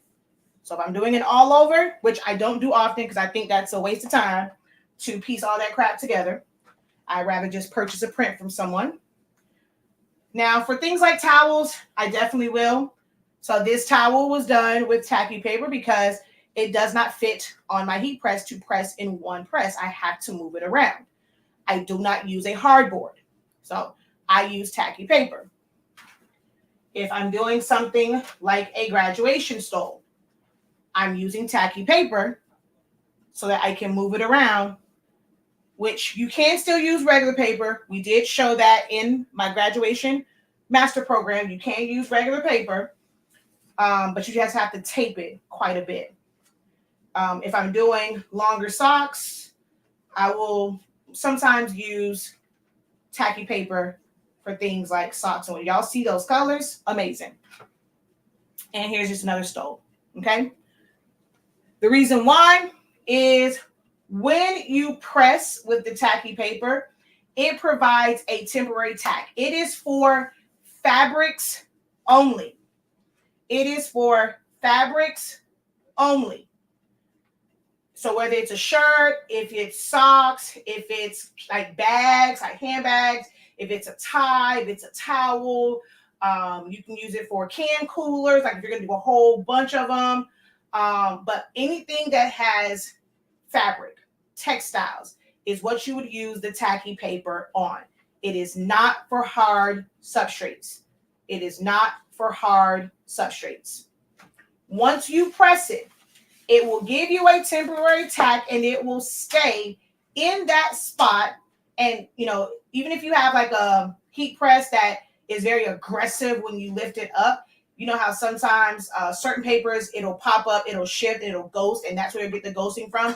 Even with our regular paper, because you don't need a lot of heavy pressure. So you shouldn't go and have, like, you shouldn't be struggling to lift your heat press up because you do not need heavy pressure. My heat press, the Hot Trunk's a little bit different. It kind of gives you a readout.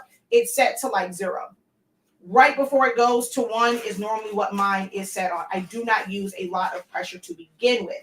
So I don't get that blowback of, oh, it's going to lift open, even if it's an auto press. I do have an auto press and it will move and cause ghosting. But with the tacky paper, you would not have to worry about that at all because it is going to stick to the fabric, stick to the garment, and it won't shift or move. So it will prevent shifting or ghosting. It's what's mainly used for shirts or for garments, textiles, sheets, or someone asked earlier about a tablecloth. So if you got a polyester tablecloth, you can use this and you can press in sections. If I'm doing a blanket, I like to use tacky because I can press it in sections and I know that it will not shift and move and cause my image to look like it's shifted and moved.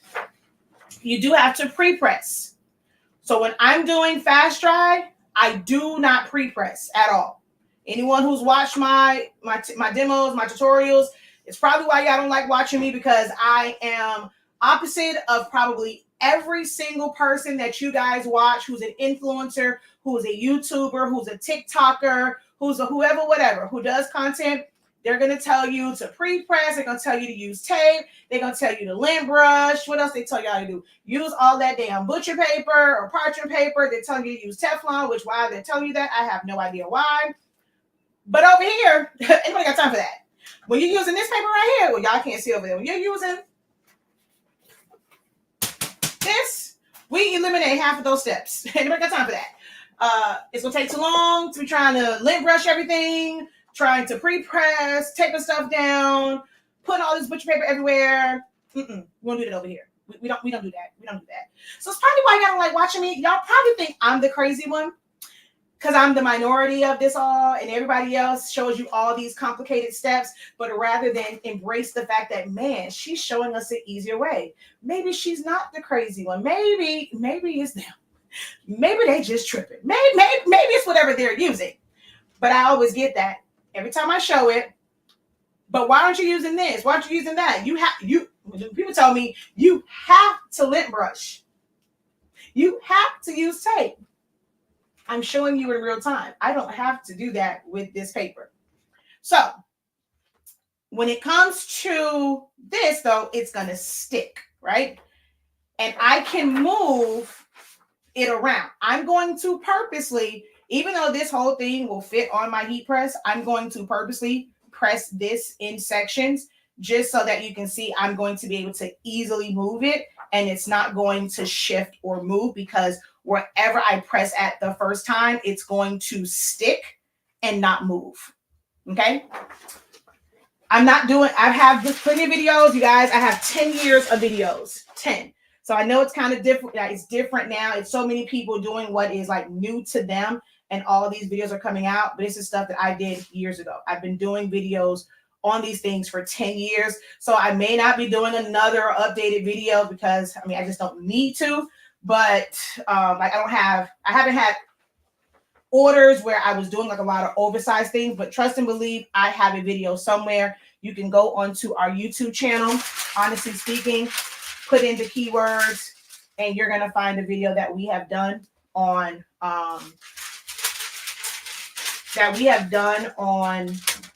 you know, kind of like piecing things together and doing oversized prints. All right. So now, like I said, for tacky, oh, and this is not wide enough. Okay, so I'm going to have to use the butcher paper. I was trying not to because it can stick to this and it's kind of annoying. The parchment paper, it doesn't stick to, and so your threads don't end up as hard. But this one, I'm going to have to use the butcher paper. I'm just going to use the parchment paper to pre-press.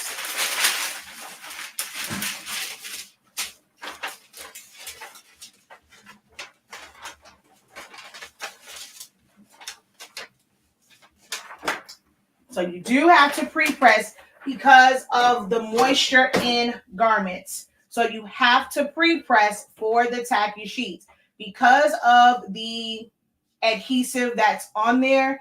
If there is moisture in the fabric in the garment, the tack will not happen. So you have to pre-press. It's probably one of the reasons why I don't like using the tacky paper for shirts, because I don't like to pre-press. Like, what is the point? I don't like to pre-press. So it's probably one of the other reasons why I don't use tacky paper for shirts, because it's easier my way.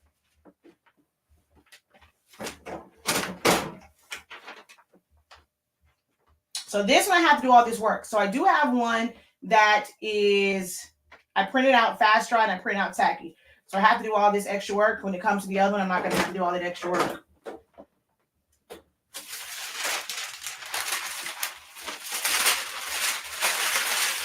Well, I really have to do the bottom because I'm not going down that low. Okay. So now that it is pre-pressed,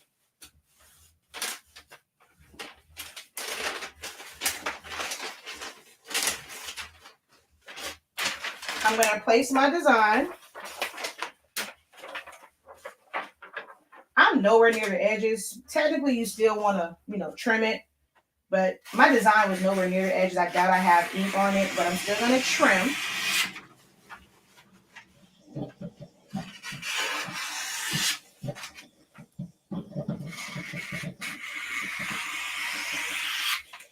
And I also don't do the whole like trim really, really close to your design. When you have that extra paper on there, that's another reason, probably the reason why like I don't need to have tape, because I'm not cutting it down to like this little small size. So I like to leave a significant amount of paper, you know, still around it. I just trim off the edges. So I'm going to put this here on. Like I said, I'm going to purposely only press half of this just so that you can see that I'll be able to move it and it's not going to affect the rest of it. Like I said, I'm going to have to cover this with 2 sheets because my parchment paper is not wide enough for this.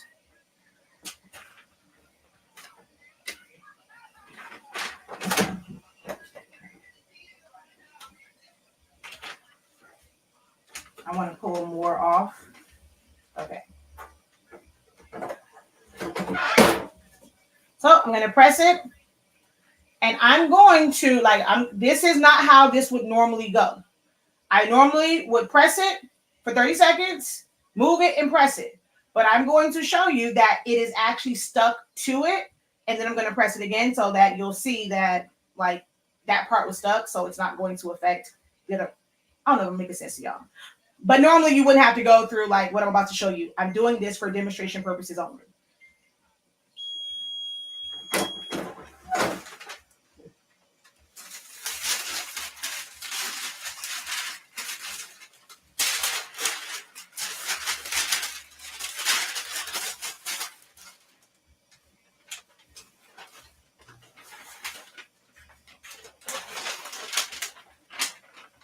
It doesn't come off. Okay, so I'm just going to turn it. So you see, I technically lifted it up. It did not come off.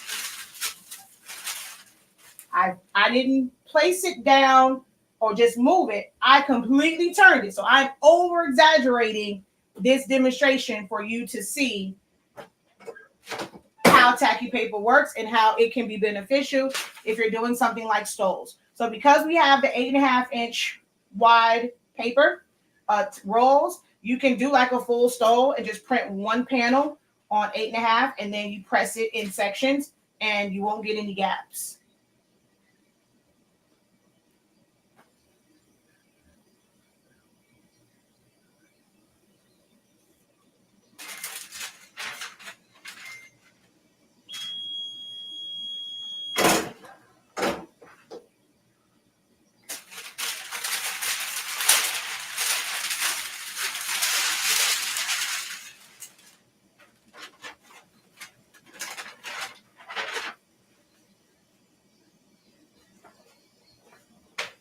It stuck to it. Okay, this is what tacky paper does. You saw in the beginning, it was not tacky, it's not sticky to the touch. But once you press it, there's a temporary tack. Okay, so now, I peel it off. See, I'm peeling it, like it's still technically attached to it. I lifted it up, I turned it, I did all of that. There was absolutely no shift. You can't tell where that first press ended and the next one like started at, because there's no gap in it. I completely moved it. It did not shift. That is the purpose of tacky paper.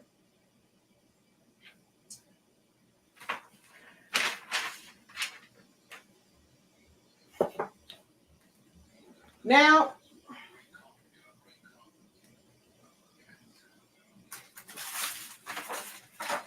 I'm going to do this again, but with the fast dry.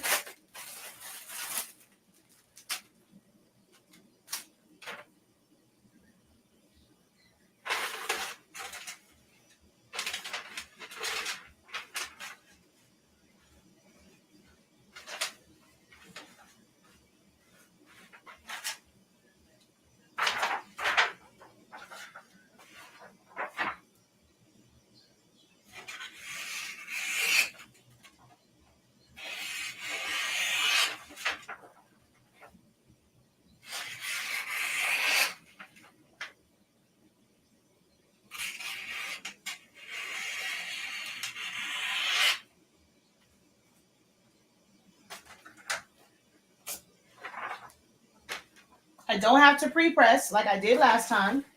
I'm just going to put it here.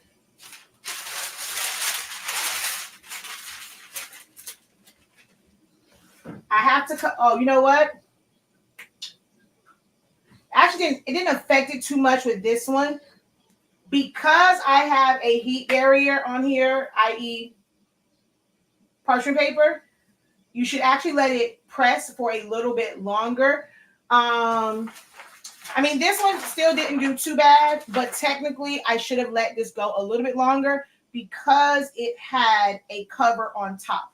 That is a heat barrier. So now the heat isn't getting directly to the back of it to release it. It has to like get through the parchment paper, and technically in some of these areas, the parchment paper is doubled. So I have to let it press for a little bit longer to get like the full release because I have a barrier on top. But this is why we don't use any butcher paper. Our paper does not bleed through the back at all. So you know how you prep, like with all those other papers, you fully see the design on the back. You're not going to get that with our paper. Oh, that's another thing too. You'll know when you use the tacky, it's going to curl like this because it has adhesive on it.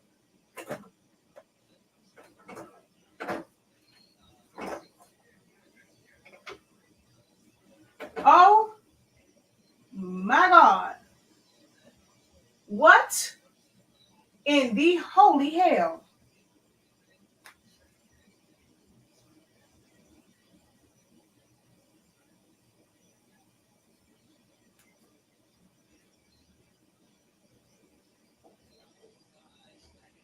Which is kind of weird for me to say it that way, but OMG.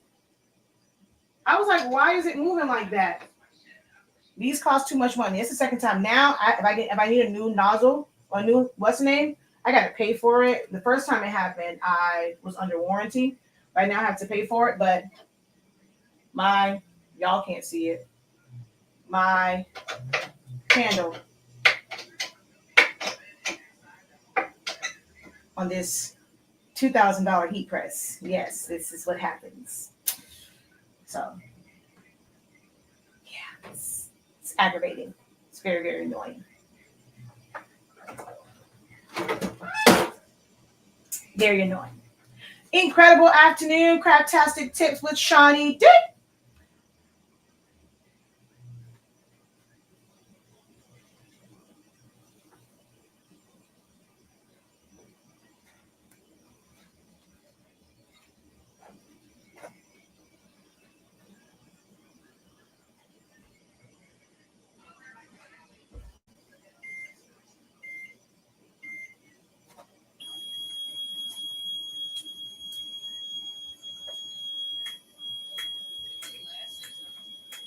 Like a little, no, extra 5-10 seconds, all you need. But there is a heat barrier here, so you want to account for that.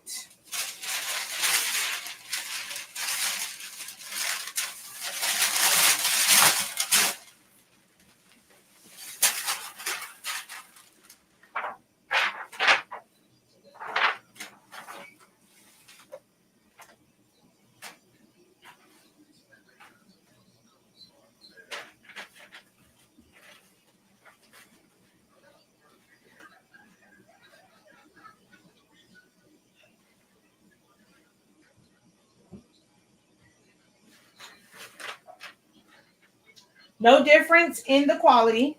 This side is tacky. This side was the fast dry. There is no difference in the quality.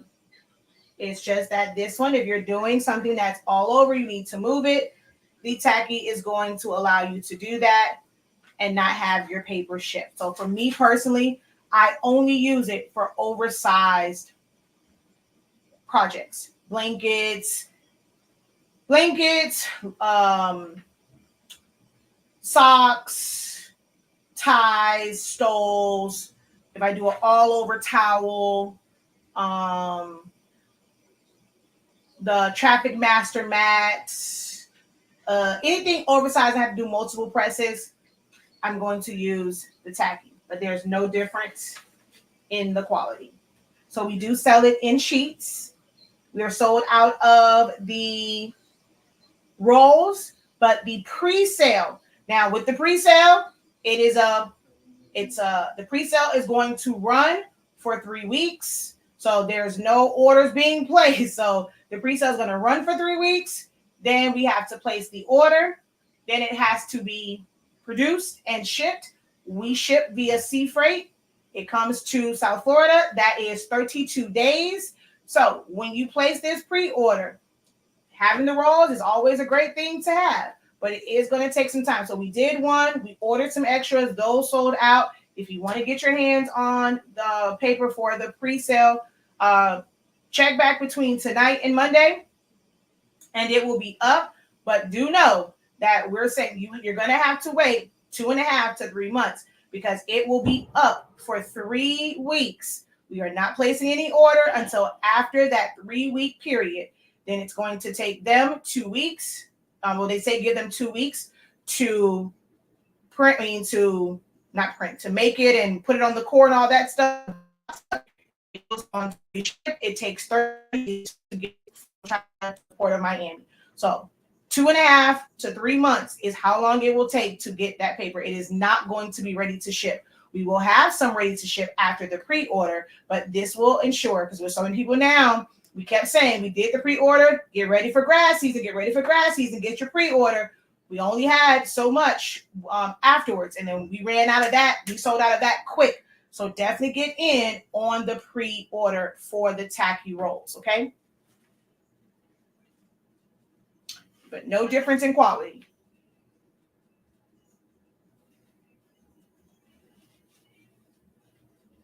Any other questions about the tacky paper? Thank you for the follow. What is it? JMS Custom Creations. Thank you so much for the follow.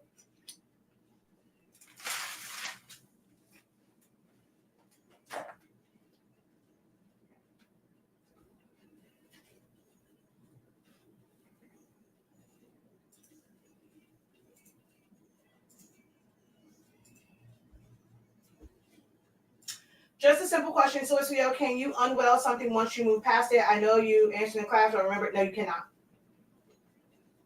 You can undo. That's it. There's no such thing as unweld.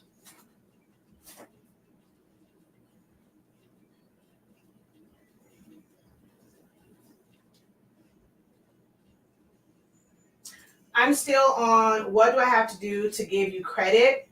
I'm not sure what you mean. I mean, you can always just share it, like the video, tag a friend, tag a crafty friend, share the video out, if that's what you mean.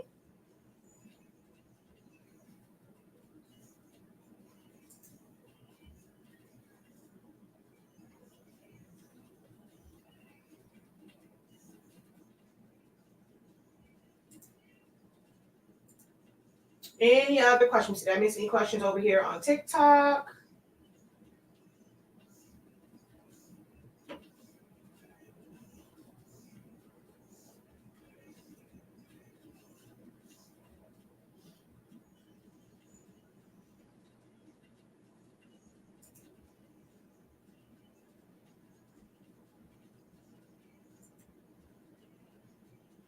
Last call.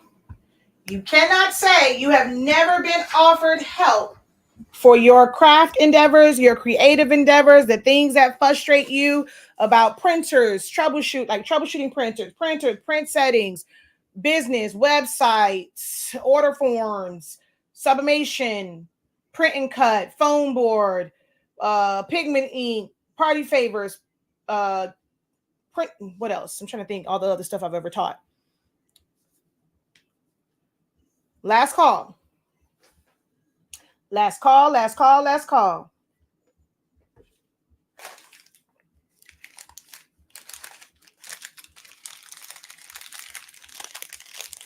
I have 26 years of experience in this game.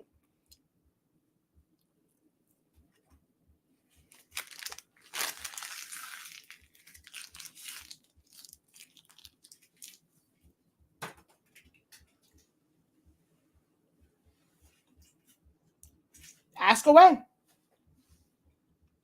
I have a question about your class. Do ask.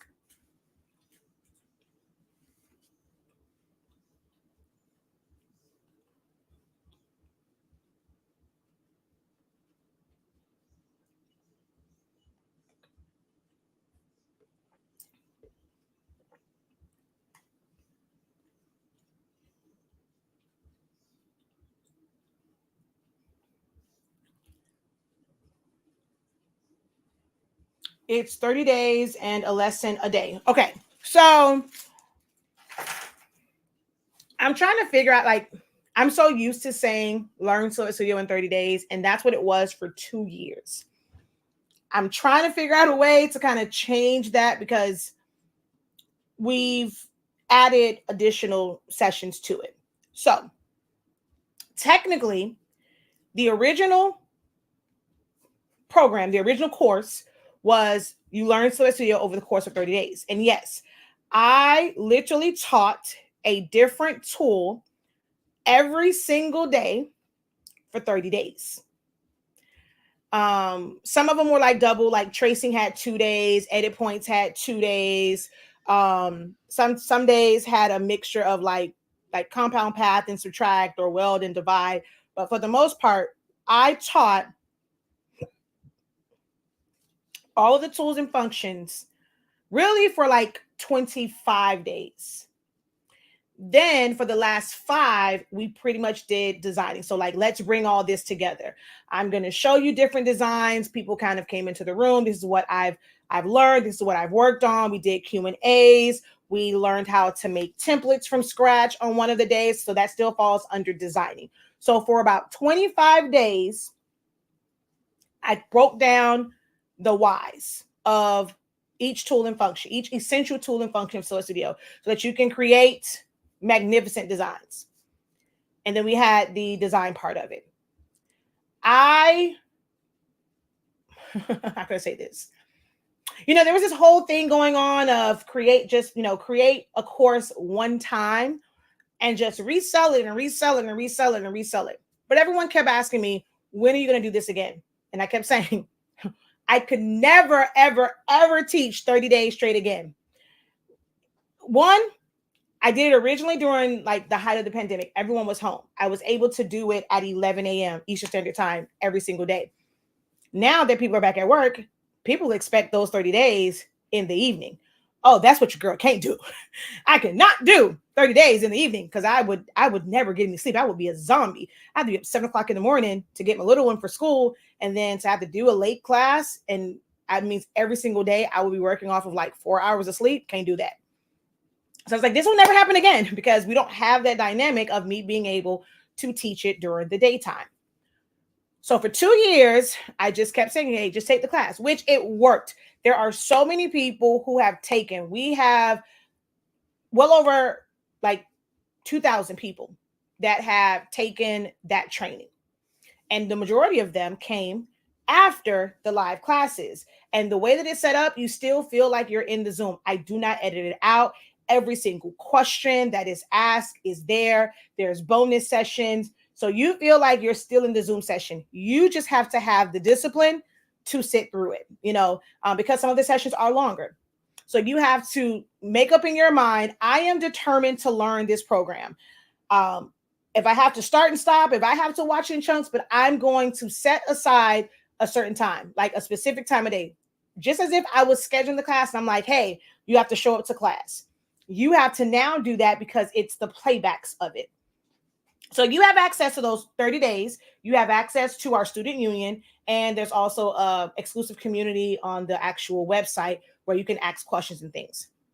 So after 2 years, and the people saying, Professor, like, are you gonna do it live? Like, still just wanting that experience of being able to ask questions in real time, we started this year what we call the refresher.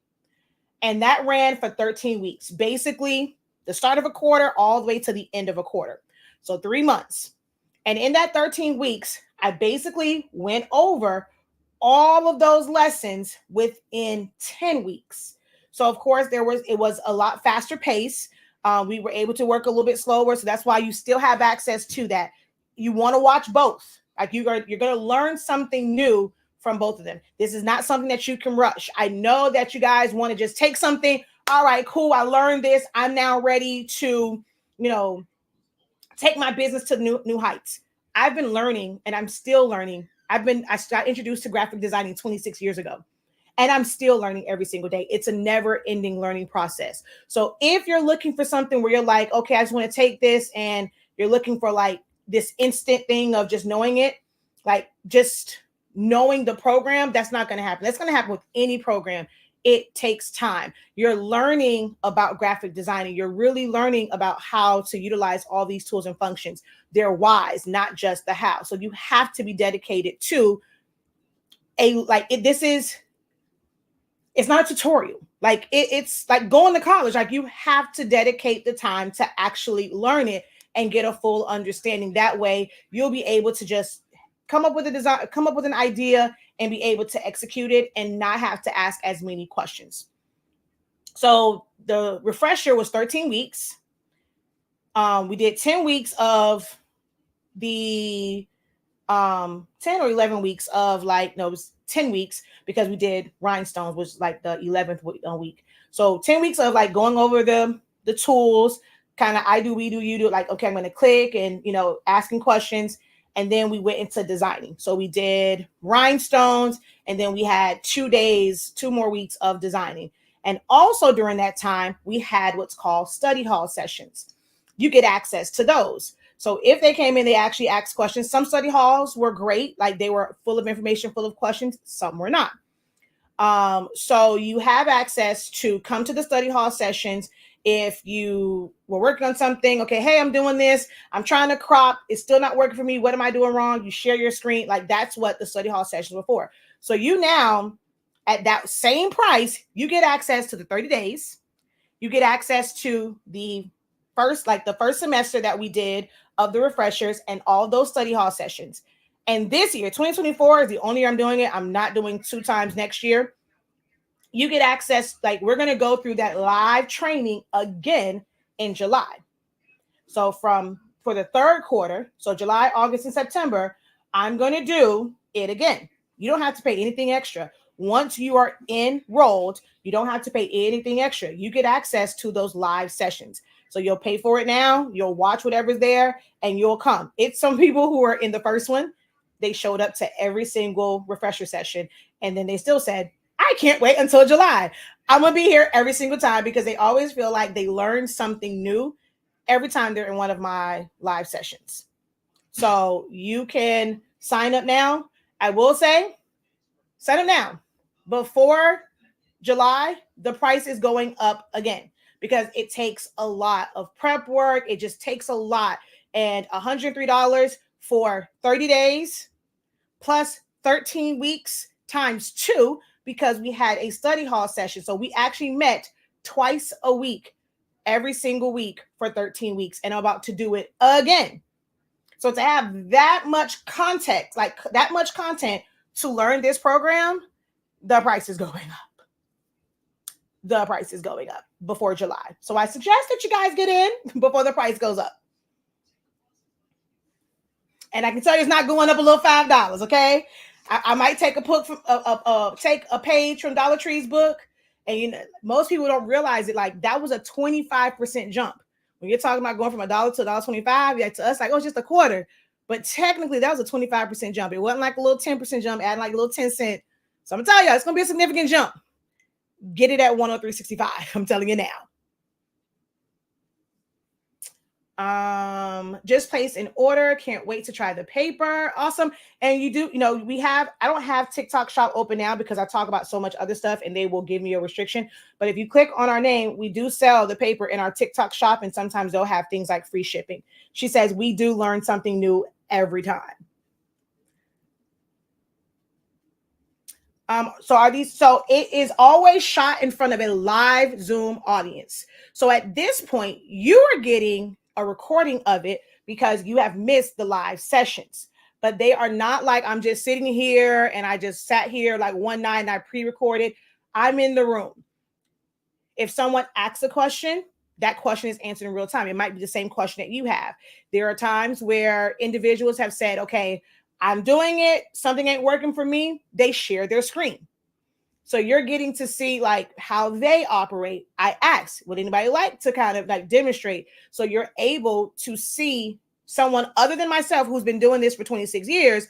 As far as graphic designing, I've been doing Silhouette for 11. My niece is 10. So a little over 10 years, almost 11 years, I've been using Silhouette Studio. So you're getting to see it from somebody who's like brand new and seeing what they learned. So I allow them to share their screen. They'll work through it, or I'll go in, I'll control it. And I say, okay, you got to click here. I'm like watching it. So you're getting that full experience. I do not edit anything down. You get all of it. So although for you, technically, I guess you would say it's pre-recorded, but it was pre-recorded in front of a live Zoom audience. And it will be live again. She says it's the ultimate Silhouette Studio toolkit. I just got my Silhouette now. Is there any special settings I have to put it at first? So which Silhouette are you referring to? There is 5 of them. There's 5 generations of it. That's a dedicated professor. Thank you. 365 Creative Academy is so worth the value, plus so much more. There are so many tips and gems that are never shared on the YouTube videos, especially during a grad one. They got a lot. Like the first day when we did the price breakdown, they got a lot. Hey, Carrie, how art thou? Hey, GA Beauty, how are you? I wish I would have started with Silhouette instead. I used a Cricut and everything else, and I regret that very much. So we have quite a few students who are hybrid, where they learn to design in Silhouette Studio, and then they'll cut with, oh, speaking of which, I did not, bird brain, like, I mean, just not like tired. I have to go and do this video for how to print from Silhouette Studio and cut with the Cricut, because I was supposed to do that for, was it Sherry in class last night? And I completely forgot.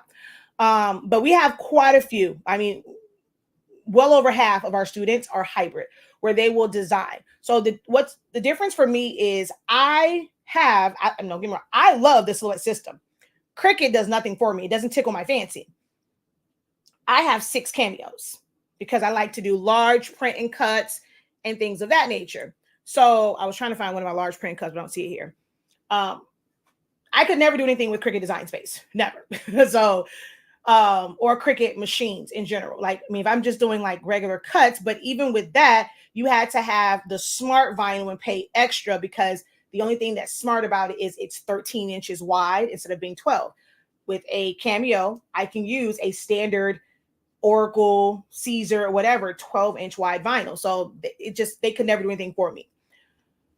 But I teach the program as a graphic designing program. It does not matter which cutting machine you have. You don't have to have a cutting machine. If you're just somebody who wants to design and print, and you're not quite ready for the Photoshops of them all, if you don't want to have to worry about everything being a frame in order to put a background when it comes to Canva, if you don't want to worry about if Canva kind of goes down, like you have to wait for their system to come up. Yes, it's great to have a mobile version, but you're at the mercy of like them. If you want to be able to scale and scale your patterns up and down, you want to learn Silhouette Studio. You can't do that in Canva. So there are a lot of benefits. I teach it as a graphic designing program for beginners and beyond. It's a vector base, but there's a lot that you can do with like full-on graphics and bringing things in. It was someone that was in, what class was that? I think I want to say the topper. I want to say during the topper class, one of the comments was, oh, wow, I did not know that you can do all of this in Silhouette Studio. So most people don't realize how many tools and things are available to you in Silhouette Studio that are just like some of the more robust and commercialized design programs. The machine is something totally different. The machine can only do what you put in the program. So once you master the program, learning the machine, the only difference is going to be like figuring out what's going to be the right cut settings. Outside of that, it's like you put it on there, you tell it to cut. It's not very much to it. We will have another first cuts. That class is coming up where I'm going to go through the anatomy of all of the machines. I'm waiting to get my 5. I was waiting for them to get the 15, which I think I did see. I did not want another 12-inch machine. So that's the only reason why I have not scheduled the first, like the one for the actual machine yet, is because I was waiting for Silhouette to get the 15-inch, because I don't need another 12. I really do not need another 12. And I think I saw, and I only wanted the white one. They had the 15, but it was like the black. That don't work with my setup. I needed the one that's like the standard color. And I think I saw that on their website. So once I order that, then I will do the class for the actual like machines and going back through the anatomy of it. How do you set your cut settings for each material, setting up your mats, like all of those things. But you can use the program and still be a Cricut user.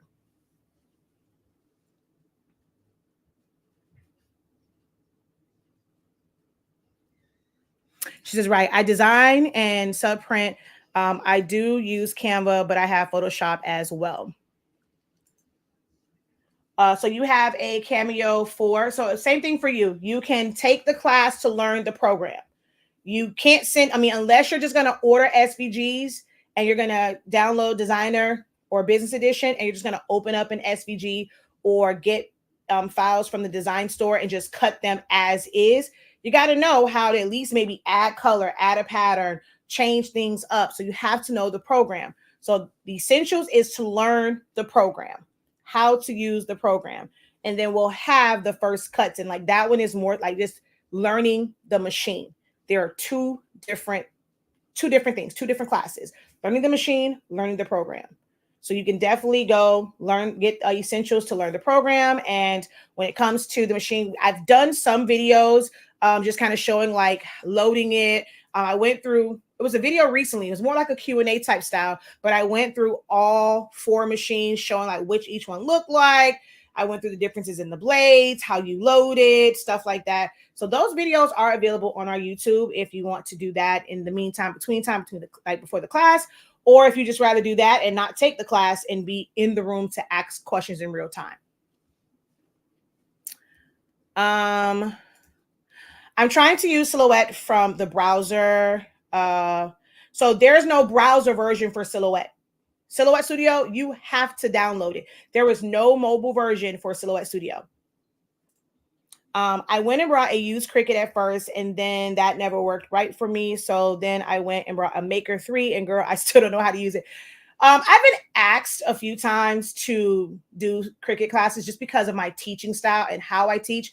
Do I use Cricut? No. Do I know that program inside and out? Yes, I do. I just can never show you how to cut because I don't have an actual Cricut machine. But I know that program inside and out.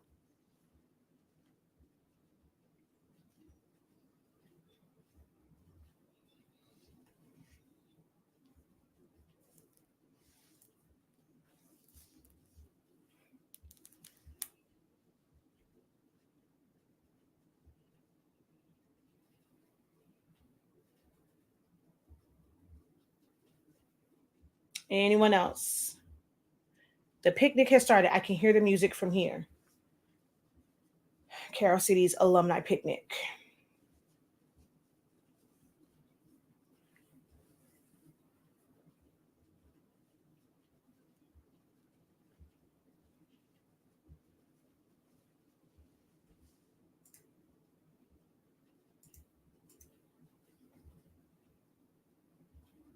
And anyone who placed an order today, it will get shipped out on Monday.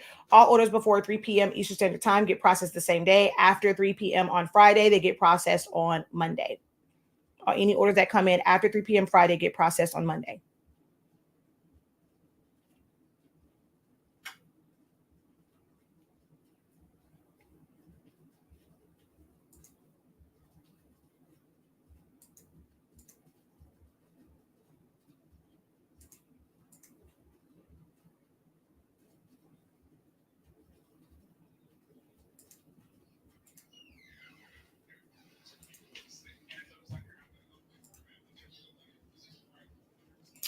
What are your feelings about DTF transfers? I actually just did some. Yeah, actually still use them. So DTF transfers, I think, are amazing. Ordering them from a reliable source, I think it's amazing for what it has done for just the garment decorating industry. I am one where I have used screen print transfers. I've been using them for years. Some people are just being introduced to them. They're selling screen print transfers. Like that's their business now, to where they will go and either buy designs or create their own designs, and they will buy screen print transfers in bulk, and they are selling them to individuals where they can buy just 1, 2, 3, 4. They can mix and match. I've been using screen print transfers for the longest. I have used them when I've had school orders of 300 or more shirts. Shirts for cheer teams, football teams. So I've been using screen print transfers. It's not beneficial to like only do like 1 or 2, and you can't really do like full color. Well, you can do full color, but the minimum for those is like 50, or like it used to be 75. I think now it's like 50 for most of the companies. And it's an expensive setup fee because they do what's called simulated process. So they have to print all these extra screens out and all that other stuff. DTF was kind of bridging the gap between DTG and screen print transfers. It's pretty much the same, because I know of people who use DTG ink in their DTF printers. Same type of technology, like same type of ink. And screen print transfers, they were putting an adhesion powder on the back. They cure it, and then it makes it to where it will stick to your garment once you heat it up. That's what DTF is. I've never been an advocate for converting DTF printers. Never, ever recommended that. One, just in what it takes, the fact that you have to, agitate the ink, the clogs, it's a thicker ink. It's not really made for so I've never, ever, ever been an advocate of it. And then of course you're having to do the powder and all that stuff. Never have you seen me do it. Would you have ever go through my videos and seen where I'm like, yes, go get a printer and go DTF. Now they have since made affordable DTF options where they come where you're not converting them and you're not removing pinwheels, you're not cutting in holes and putting water bottles for waste tanks and all of that. You're not having to shake your 8550, like pick it up and like shake it. They've made it where they have affordable, smaller format, not converted by individuals who don't have real warranties. They could not help you maintenance it, troubleshoot it, because they just, they could not help you. There are companies that have actual DTF printers, and I would recommend getting one of those because it's going to come with the proper training. It's going to come with the proper warranty. It's going to come with the proper support. But with doing it in your home, just like anything else, you have a powder that's very, very fine. You want to protect yourself. Like for me, I would not do that in my like open space. I wouldn't, the same way I don't spray adhesive glue in my workspace. Those things have spray off. It's small particles. It can get on stuff. So I was never an advocate of kind of like doing that and like doing the whole self powdering and just having those. So I don't feel like, I know that there's a situation going on right now. Just like with anything, it's precaution. Everything that we do, we put ourselves at risk of a whole lot of. And as of right now, there's one possibly confirmed situation of the C word, stemming from DTF. So that's not enough for me to say, oh no, don't, stop doing it, because it really has helped. It allows you to do full on graphics and be able to do smaller quantities. Now, is it something that I personally, like a lot of people promote like gang sheets that are 50, 60, like I would never, ever, ever do DTF for anything more than maybe like, I would say, because the minimum for screen print is 50 for most places. But I would really try and figure it out. Like, I'm not doing anything more than like maybe 20, 25 shirts. After that, it's like, I'm going to still end up charging you more because once you cut all that stuff down, it's a headache for me. Like, I'm like, I just don't. So I would, when it comes to just in bulk or like mass, like the whole gang sheet thing, unless it's like for different orders, I have my thing on that. And I've actually talked about that in several videos. I've talked about the cost breakdown and seeing what the cost breakdown of it is. And it's just not quite worth it most of the time, depending on like what it is that you're doing. Now, if someone is selling the sheets and they're kind of broken down, I mean, you can do that. But I just think that it's a great way to do full color designs on any garment.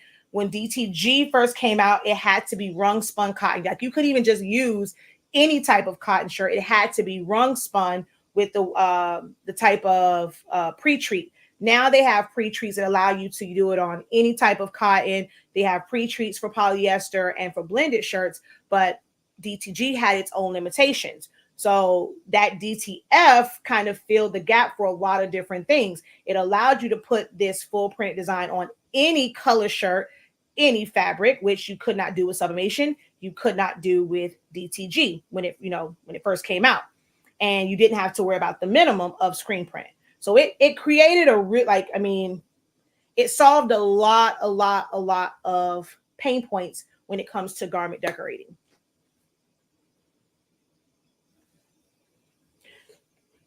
Someone says 20 is my max for a gang sheet. Yeah, I'm like, after that, it just doesn't, especially if it's like 1 or 2 colors, I'm going to go screen print every single time.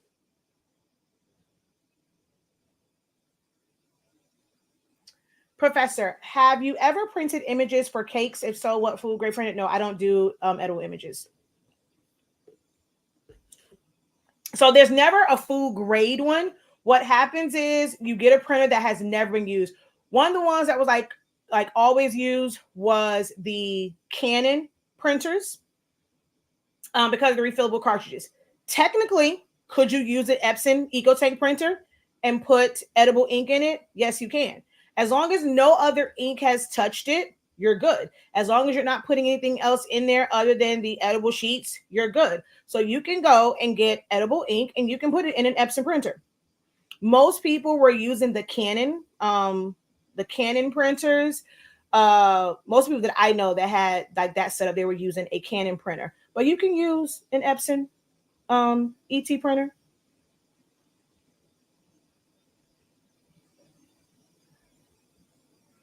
But that's not something I have a desire to do. So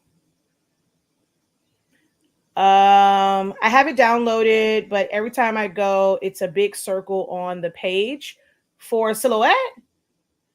I mean, I don't know. I can't wait. I'll be stalking the mailman. Yes, precautions. You have to take precautions. I have the Workforce 7720 and your tacky paper. I'm getting bad roller marks. My settings are premium matte. Why are you using premium matte? The RGB Gamma 2.2. I think one of the rollers fell down and it's causing that. Is there a way to fix it? No, you're getting bad roller marks because you're using premium matte. None of our papers are you ever supposed to be using premium matte, especially with the tacky paper.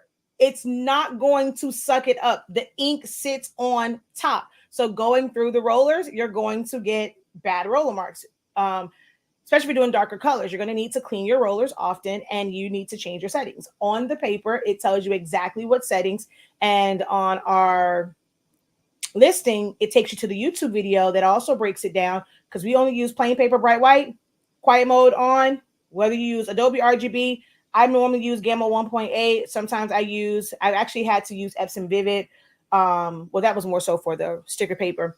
But normally I'm using Adobe RGB Gamma 1.8.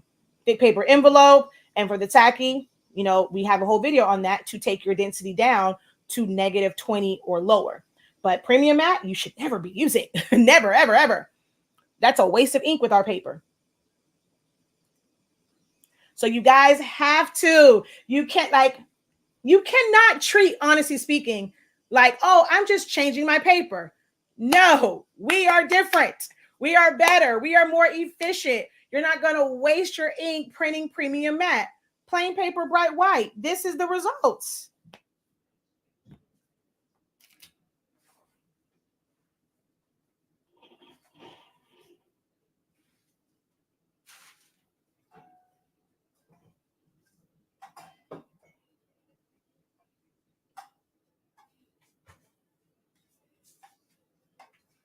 Plain paper, bright white. This is the result. This is black. We've done full black tumblers.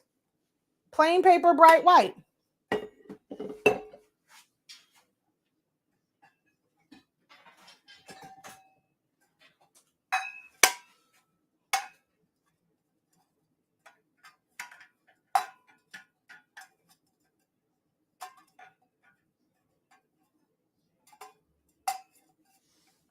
You do not need to use premium presentation paper matte with our paper.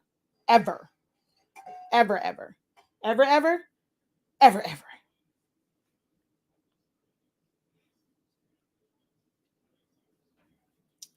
-20 or lower. So -20, -25. I don't know like how your particular printer may operate. So anyway, and also that depends on colors. -20 or lower. -25, -30.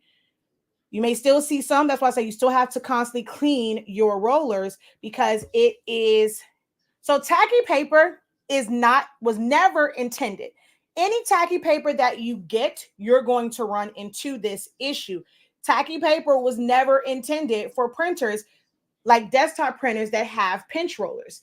It was meant for the big, large printers that once you print it, nothing ever touches it again because the ink is going to sit on top. So if it goes through rollers, it's going to pick up. So you can say, oh, it's just your paper. You go get any tacky paper. That is going to be the case because there is a layer of adhesive on top that's going to prevent the ink from soaking up into the paper. So a high ink setting such as premium matte is putting down a ridiculous amount of ink on that paper.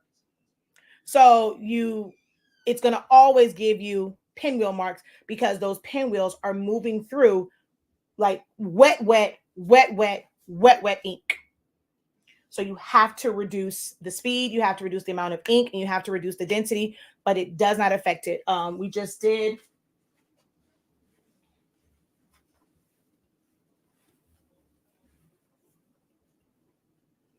And these were at -21, I think. Does not compromise the quality, dropping that density. Everyone thinks that, oh, I have to have this bright, like this heavy amount of ink in order to get great results. Plain paper, bright white. The density is like -6, I think it was, for just like this because it's on fast dry. These were set to -21. Quality is never compromised.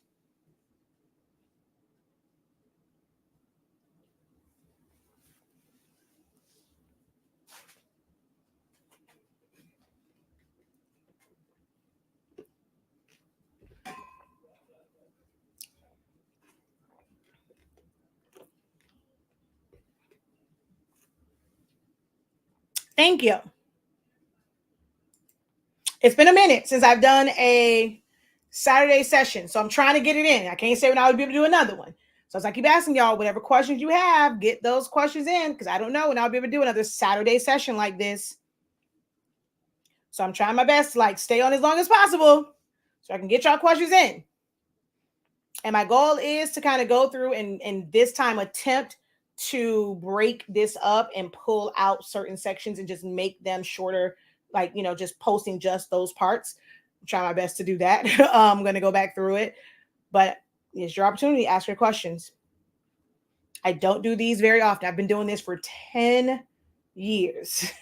I always feel like, what more is there I can talk about? So like for me, just to kind of make videos, and I've been doing Q&As for a really long time. So I don't do like how I used to do. I used to do them every single day. I don't do that anymore. Saturdays, I normally have a class. So I really don't, trying to do it like on Saturdays because I'm doing classes and stuff on Saturdays. This is a free day. So get your questions in. Can't say someone did not offer to help you who is well informed. Yes. Your instructions are on your paper. So the paper gives you the instructions. And I think for the tacky one, I don't have one of the tacky ones, but I believe the tacky one does say go to -20. But I don't have any of the tacky cover sheets in front of me. But we have these settings on our cover sheets.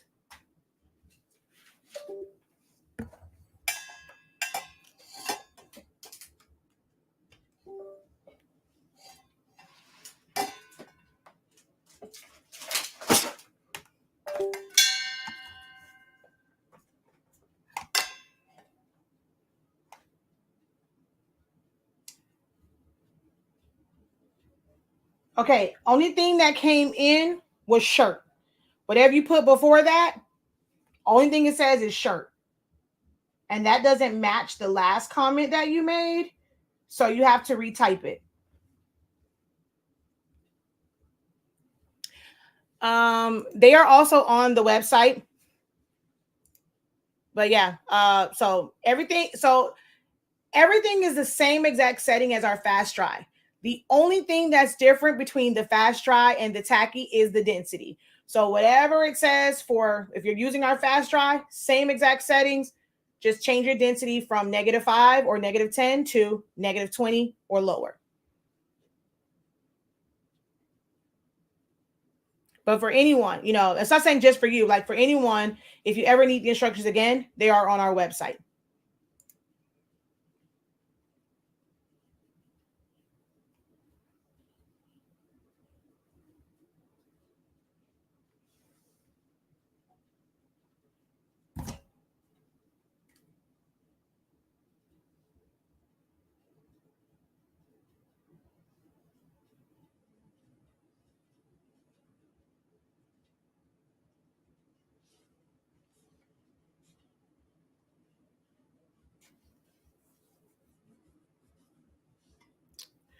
All right, no other questions. I'm going to end over here. Over here, I'm going to stay only because I need to clean this space back up. Mama took her time cleaning this room, and I need to clean it back up before I leave out of here. But I'm going to end the live because no other questions are coming in from Facebook and YouTube. So since y'all here, y'all just looking at, just watching me look at you, staring at each other. So we're going to go ahead and close out the live over here. But like I said, y'all over here on TikTok, I will still be on because I got to clean up this space. Okay. Thank you guys so very much. If you are looking for classes on designing, on business, we have ones on Photoshop, Silhouette, phone board classes, party favors, Shopify, all sorts of things, vector, like learning to make your own vector, i.e. SVG designs, all of that and more on our website. You can sign up through our website. You'll get rewards points that can go towards future classes or, purchase of ink, paper, heat tape. We sell heat tape, 1/2 inch, 1 inch, 2 inch, 3 inch, 4 inch, and 6 inches. The larger needles and syringes, we normally have the cartridges, but they're not available right now. Of course, the most incredible Sublimation paper is all available on our website, hsink365.com. All classes come with unlimited playbacks. If you are kind of leery, maybe you've taken a few classes and you feel like you've gotten burned. Oh, people promise you all this stuff and they don't deliver. We under promise and over deliver, like every single time. What you can do is check out our design challenge classes. They are only $563. They don't get you access to our student union, but you get access to the playbacks of those classes and the worksheets, all that, so you can work right along with us. That just gives you a sense of my teaching style, how, what you're going to learn, how is it different from YouTube videos. You can try those out. The design sessions are well worth it. Like, you learn a lot of things about Silhouette Studio through those design sessions. And then once you do those, if you're ready to, you'll join one of our full courses, and it will get you access to our student union where you can ask questions and come in there, get exclusive help. If I'm able to show, like if you have a question and it's something I can show in a video that's 15 minutes or less, I will, go ahead and do a live video or a quick demo video to be able to help you. So you get a lot of perks being in our actual full on classes. They're all available on hsink365.com. All right. So until next time, guys, have a great one. Continue to unlock your creativity and be incredible. Peace.